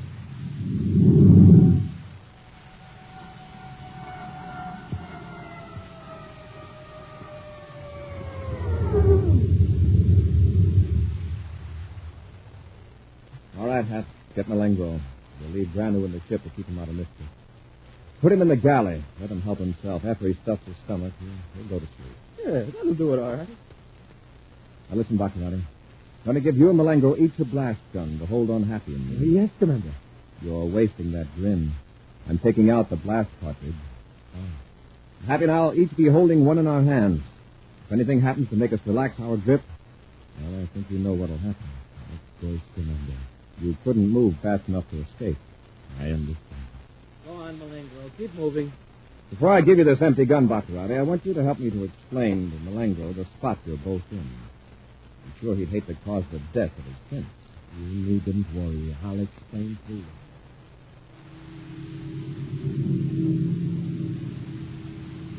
A few moments later, Buzz and Happy descend from the atmosphere ship, hands raised, and followed closely by Baccarati and Malengo. The four men walk across the castle spaceport to the east gate. At the electrically controlled drawbridge, the captain of the guard steps forward and salutes. Get back! Get back! You're not needed, Captain. Respectfully, the guard steps back. Empty guns in their backs, Buzz and Happy continue down the long hall to Baccarati's tower elevator. Silently, the door slides open, and four men step inside. The doors close. And swiftly, the elevator raises them hundreds of feet to the tower. All right, Baccarati. We can quit this masquerade. Give me that gun. Yes, Commander. But please, remember those glass cartridges in your hand. See that you remember them. Open the door. Go on, Malengo. Congratulations, I saw you from the tower window. Get your hands up. Well, I thought... Do as he says, Murdoch. Do as he says. Here's your hand. Half, here's a loaded glass gun. You get on the three of them. Yes, sir. Murdoch, don't try anything. We've got an extra cartridge in our hands. If we relax our grip, this whole tower will blow up. He's not fooling, Murdoch. Obey him.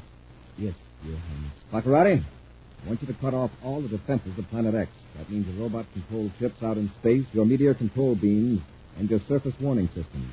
I'm going to order a fleet of Space Patrol ships to come in and pick up those men you abducted from the United Planets. They're staying with the forest people we just liberated from your Endurian mines. I'm staying right here in this tower until every last man is off of Planet X. I'll cut the defenses. Your ships will get through, I promise. Now, those glass cartridges in your hand, they're dangerous to all of us. I know it. But you can't hold them indefinitely. Put on the safety catch. After all, we're helpless now. The quicker you cooperate, the sooner you'll be out of danger. Now, when my ships get here, I'm going to assign some men to see that all your weapons factories are put out of operation. But you have no right to do that. Planet X isn't under the jurisdiction of the United Planets. Yes, but we have a right to protect ourselves from aggression. You've been using your weapons and spaceships to destroy our installations, wreck our ships, and rob and abduct our peaceful citizens. You're a menace to every planet in the solar system. But you're leaving us defenseless. Who do you have to defend yourself against? Surely not the natives. They certainly have cause to hate you, but they're primitive people. All of them. One group is very intelligent. They're the Lumens. Come on! Wait a minute. Who are the Lumens? Come on, speak up. They're a race that lived 1,000 miles from here in Golden Valley. You're in danger from them? Have they tried to attack you? Well, not yet. In fact, I don't fear the Lumens at all. No, not in the least. Murdoch, why did you mention them? No special reason. It's just that they're supposed to have special powers. Superstition. They're a little smarter than the savages around them, so these wild, impossible stories get started. Well, I don't intend to interfere with any of the native tribes. When you and your ringleaders are put away, where you can't cause any trouble, the people of Planet X can go back to working out their own problems. All right, Baccarati. Get to that control panel and cut those defenses. Hurry. All right, Commander.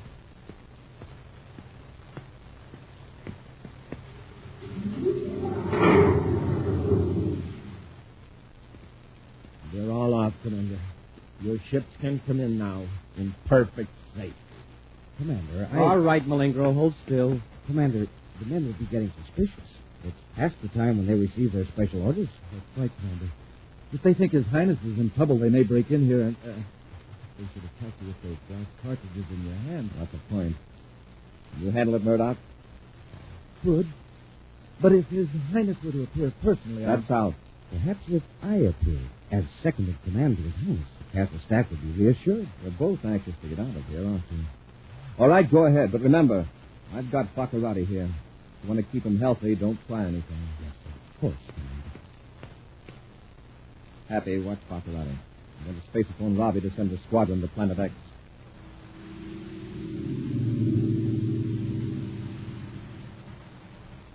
Out across the vastness of space, the voice of Commander Corey informs Security Chief Major Robertson that Space Patrol ships may now land on Planet X in complete safety. Meantime, Baccarati's two assistants, Dr. Malengro and Murdoch, draw relieved breaths at being outside the tower room. Dr. Malengro, if we don't think of something quick, we'll be on our way to a criminal rehabilitation center. I'm quite aware of our predicament, Mr. Murdoch. Perhaps if we were to return to the tower room with the paralyzer ray gun. That's it.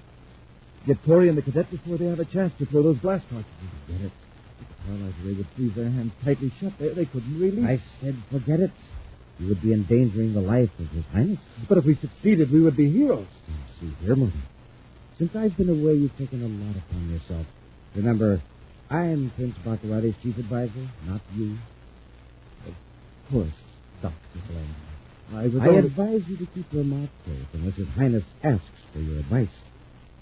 That remark about the lumens, for example, that was stupid, Murdoch, very stupid. I was only trying to help.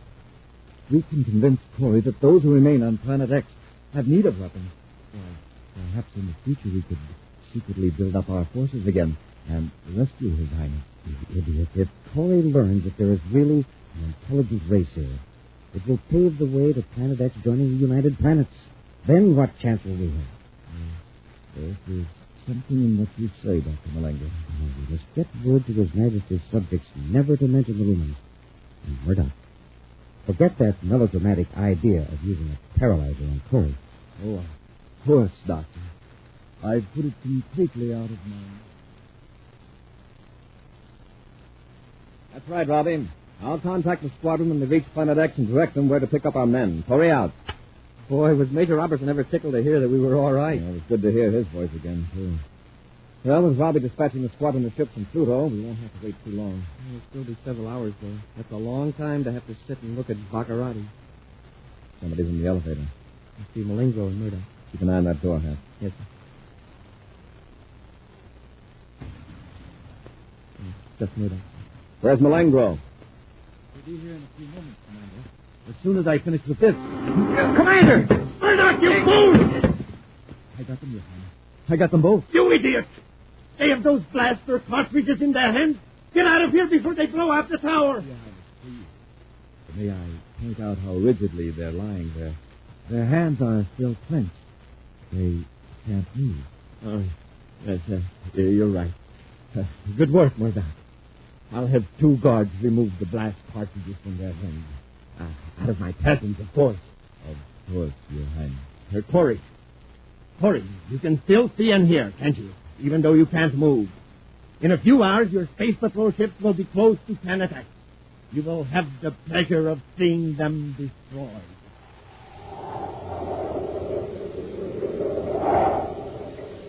We'll return to Space Patrol in just a moment. The watch, ticking off the seconds, the minutes, the hours. The watch that helps Commander Corey stand guard over the United Planets.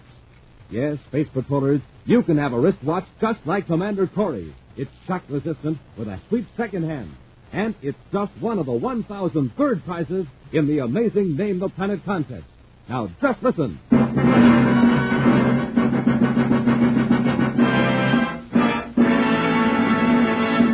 250 Space Patrol wristwatches, 250 autosonic space rifles, 250 outer space helmets, and 250 swell Space Patrol emergency kits. But how about second prize? Well, would you believe it? Second prize group is 750 Schwinn varsity bicycles. Schwinn, the sharp-looking sports-style bike. Mighty light, mighty fast, with 3-speed gear shift, 2-wheel handbrakes, and all the other features that make Schwinn America's greatest bicycle.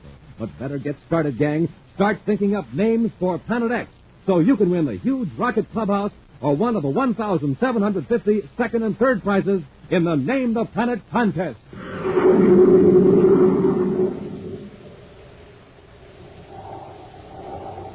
And now, back to our Space Patrol adventure, Rescue from Planet X. The ambitious Murdoch, desperately eager to place himself higher in the good graces of Prince Baccarati, succeeded in a daring stroke to free the prince from Commander Corey and Cadet Happy. Suddenly producing a paralyzer ray gun in the tower room, Murdoch prevented Buzz and Happy from releasing the powerful explosive blast gun cartridges they held in their hands. Now, locked in a dark and musty chamber near the tower, Buzz and Happy are just recovering from the effects of the paralyzer ray. Let's feel our way around this room. See if we can find a way out. I kind of doubt it. This time Baccarati hasn't taken any chances. He wants us to be on hand when he blows up our ship. Maybe something on the floor we can use as a weapon when we open his door. We'll do better if we crawl. But they'll have 6 men to keep us covered. I guess Murdoch sure has a lot of nerve. I'll say that for him. Nerve, good aim. Open your mind to me.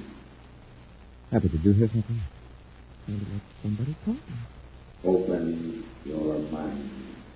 Voice, all right. I can't tell what direction it's coming from. There's a strange sound, too. Is the dark playing tricks on my eyes? Or is there a glow at one end of the room? It's a golden mist. Listen to me, men from another planet. Listen to me. I am Ortho. Is that voice talking to us? Yes, I am communicating with you. I am Ortho, a lumen. Did you hear that, sir? It says he's a lumen. Baccarati playing a trick. Maybe. Ortho, do you hear me? No, but I sense your thoughts. You do not actually hear me. I project my thoughts into your mind. It's Baccarati, all right. He's ordered one of these men to try to drive us nuts. I am not Baccarati. That name is charged with evil. He is trying to destroy you. You can say that. You can think that again. Where are you, Ortho? And what are you? I am 1,000 miles away in the golden valley of this planet you call X.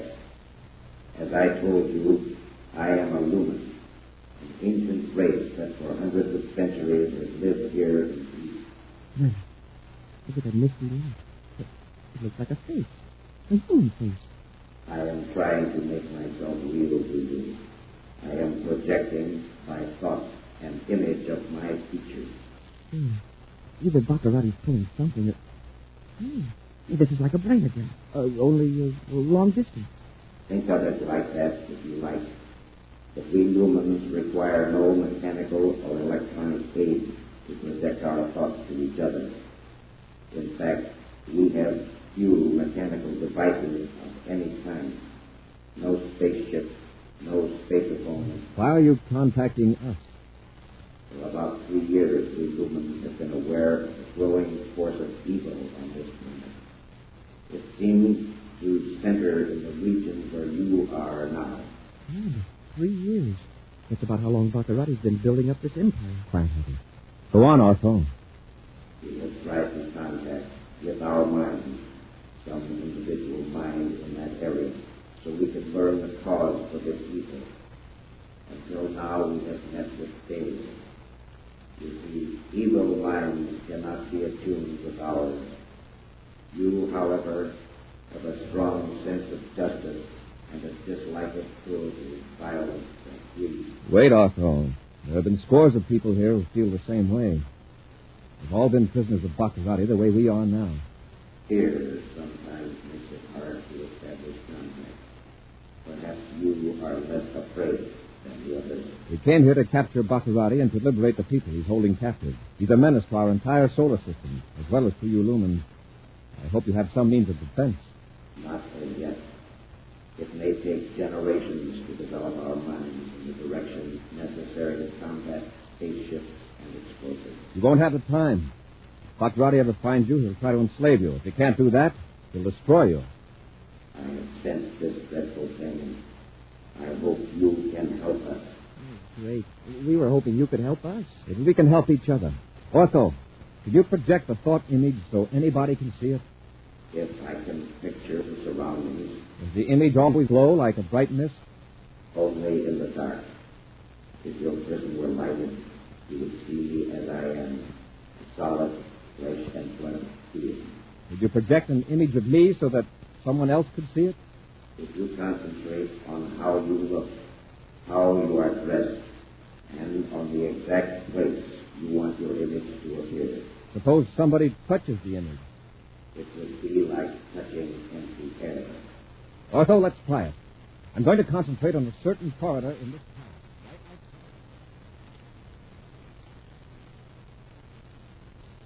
outside. I tell you, Your Highness, I saw him. Commander Corey standing in the corridor in front of the room we locked him in. It's impossible. He couldn't have escaped from that room. Unless one of the guards. Come on, let's look. Be careful, Sire. He may be right around the corner. Have your blast gun ready.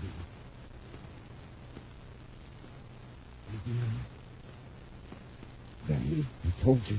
He's standing right in front of the door, grinning at us. Finish you this time, Corey. He's gone. Disappeared. Get back into the room just as you can. He blew a hole in the door. He must at least be injured. Come on. Look, Your Highness. The door is still bolted. On the outside. Get out of the way. I'm going to see for myself. There you are. Both of you. It's time I won't miss. Corey, I'm going to spare you the tragic sight of seeing your ships destroyed. They're almost to Planet X. After I finish you, I'm going back out to the tower room and blast your ship out of the sky. One by one. Got anything to say, Corey? No? Very well, then. Bad shooting, Baccarati. That takes care of Malingro. All right, Baccarati, drop that gun. Get the gun, Pat. Yes, sir. I shot you. I know I shot you. You were standing on the opposite side of the room. Better have your eyes examined. When you come to... Come on, Hap. Get up to the tower room before those two characters revive. We've got to stop them from firing on our ships. Quickly, Buzz and Happy rushed to the stairway leading to the tower room. Get away from those controls, Murdoch. Of course. Cover him, Hap. What have you done to his Highness? Just this. Hey, man, look at the view scope. Here they come. Our Help ships. me. Help me smash these controls. We can't let them be shot down now. If I could just find something to hit with. Hey, this Endurium statue of Baccarati. Just the thing. It's pretty heavy. We can both use it like a battering ram. Yes, sir. Head first.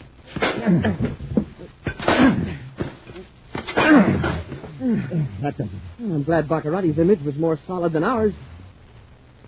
Somebody's coming up the stairs. We'll take a chance on the elevator. Hope it's at this floor. It is. Get in. Get down before anyone alerts the guards at the east gate. Swiftly, the elevator drops to the first floor of the giant castle. Then, with blast guns drawn, Buzz and Happy walk boldly toward the great open doors of the east wing. They're nearly at the drawbridge before the gate guard is aware that the two men who have sauntered out are space patrolmen. Oh! Head to the atmosphere ship, the one we came in. Yes, sir. I think I better slow that guard down that's chasing us.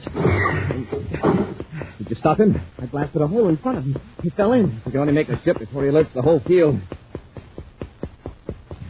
Into the ship. Oh, if we can get this ship airborne.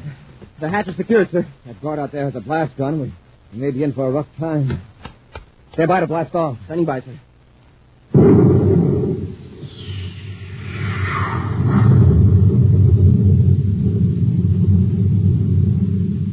Put on the key frequency for the defense field, Happy. Yes, sir. I hope they haven't changed the frequency on us. I don't think they've had a chance. Well, anyway, we probably smashed that control, too, up there in the tower.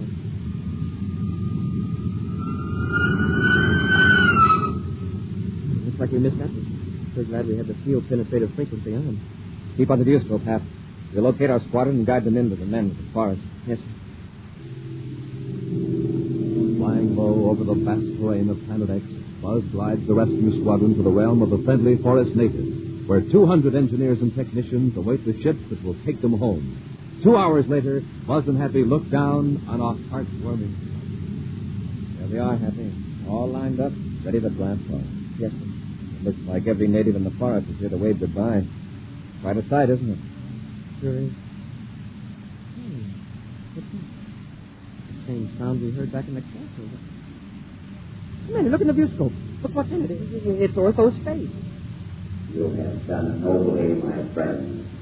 The fall of evil has already begun to lift from my beloved land. My people are very grateful. Same for you, Ortho.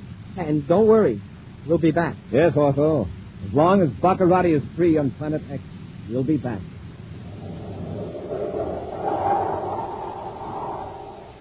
An action preview of next week's exciting Space Patrol adventure in just a moment. Space Patrollers, have you entered your name for Planet X in the big Name the Planet contest? Have you found a name for that strange new planet 5,000 times bigger than Earth?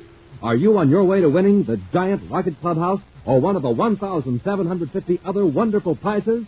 Better get going. Go with Mom or Dad to your Weatherbird shoe store and get your free prize.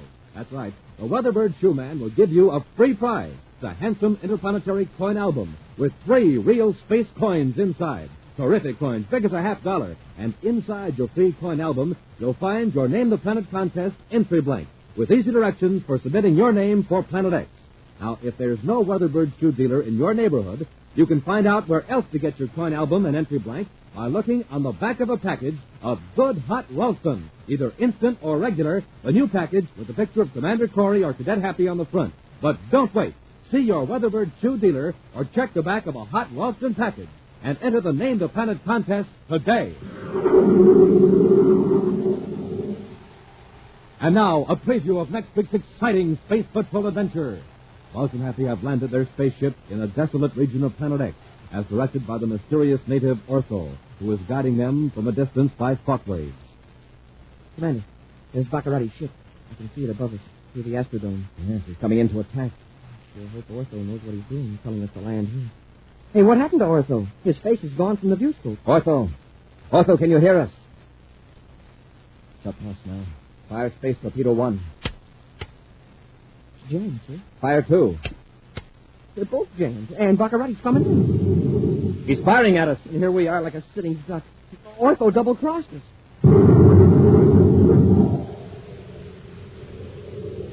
Be sure to join us next week for the thrilling story, The Secret of the Dargo Ruins, when Wheat Chex, Rice Chex, Instant Ralston, and Regular Ralston again present Space Patrol!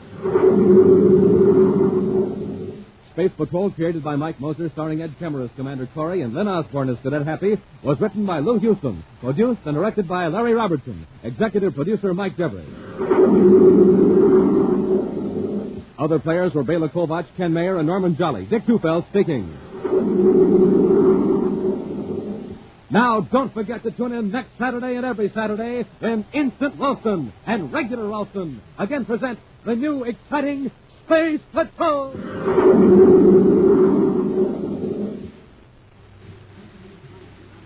This is Dick Tufeld in Los Angeles reporting on the world's first Delta Wing airplane, the Convair XF-92A. In a moment, we'll hear from the test pilot on this unusual plane, Major Chuck Yeager, the man who pioneered faster-than-sound flight. The XF-92A is an Air Force interceptor, nicknamed the Flying Triangle. Length 42 feet, sweep back of the wing 60 degrees, speed about 700 miles an hour. Now, Chuck Yeager reported early this morning at Edwards Air Force Base. Let me tell you what it takes to be a test pilot. To start with, I have to be in good condition. That means get plenty of rest, plenty of exercise, good food at every meal. For breakfast, I like a cereal that really tastes good and has plenty of energy. Like Rice Chex and Wheat Chex, no other cereal, puffed or flaked, contains so much nourishment in such concentrated bite-sized form. So take a tip from Major Chuck Yeager, Tony LeVere, and other top test pilots. Get Rice Chex and Wheat Chex today. Be sure to see another exciting Space Patrol story on your local ABC television station. Consult your local newspaper for time and channel. This program is broadcast to our armed forces overseas through the worldwide facilities of the Armed Forces Radio Service. Space Patrol came to you transcribed from Hollywood. This is ABC Radio Network.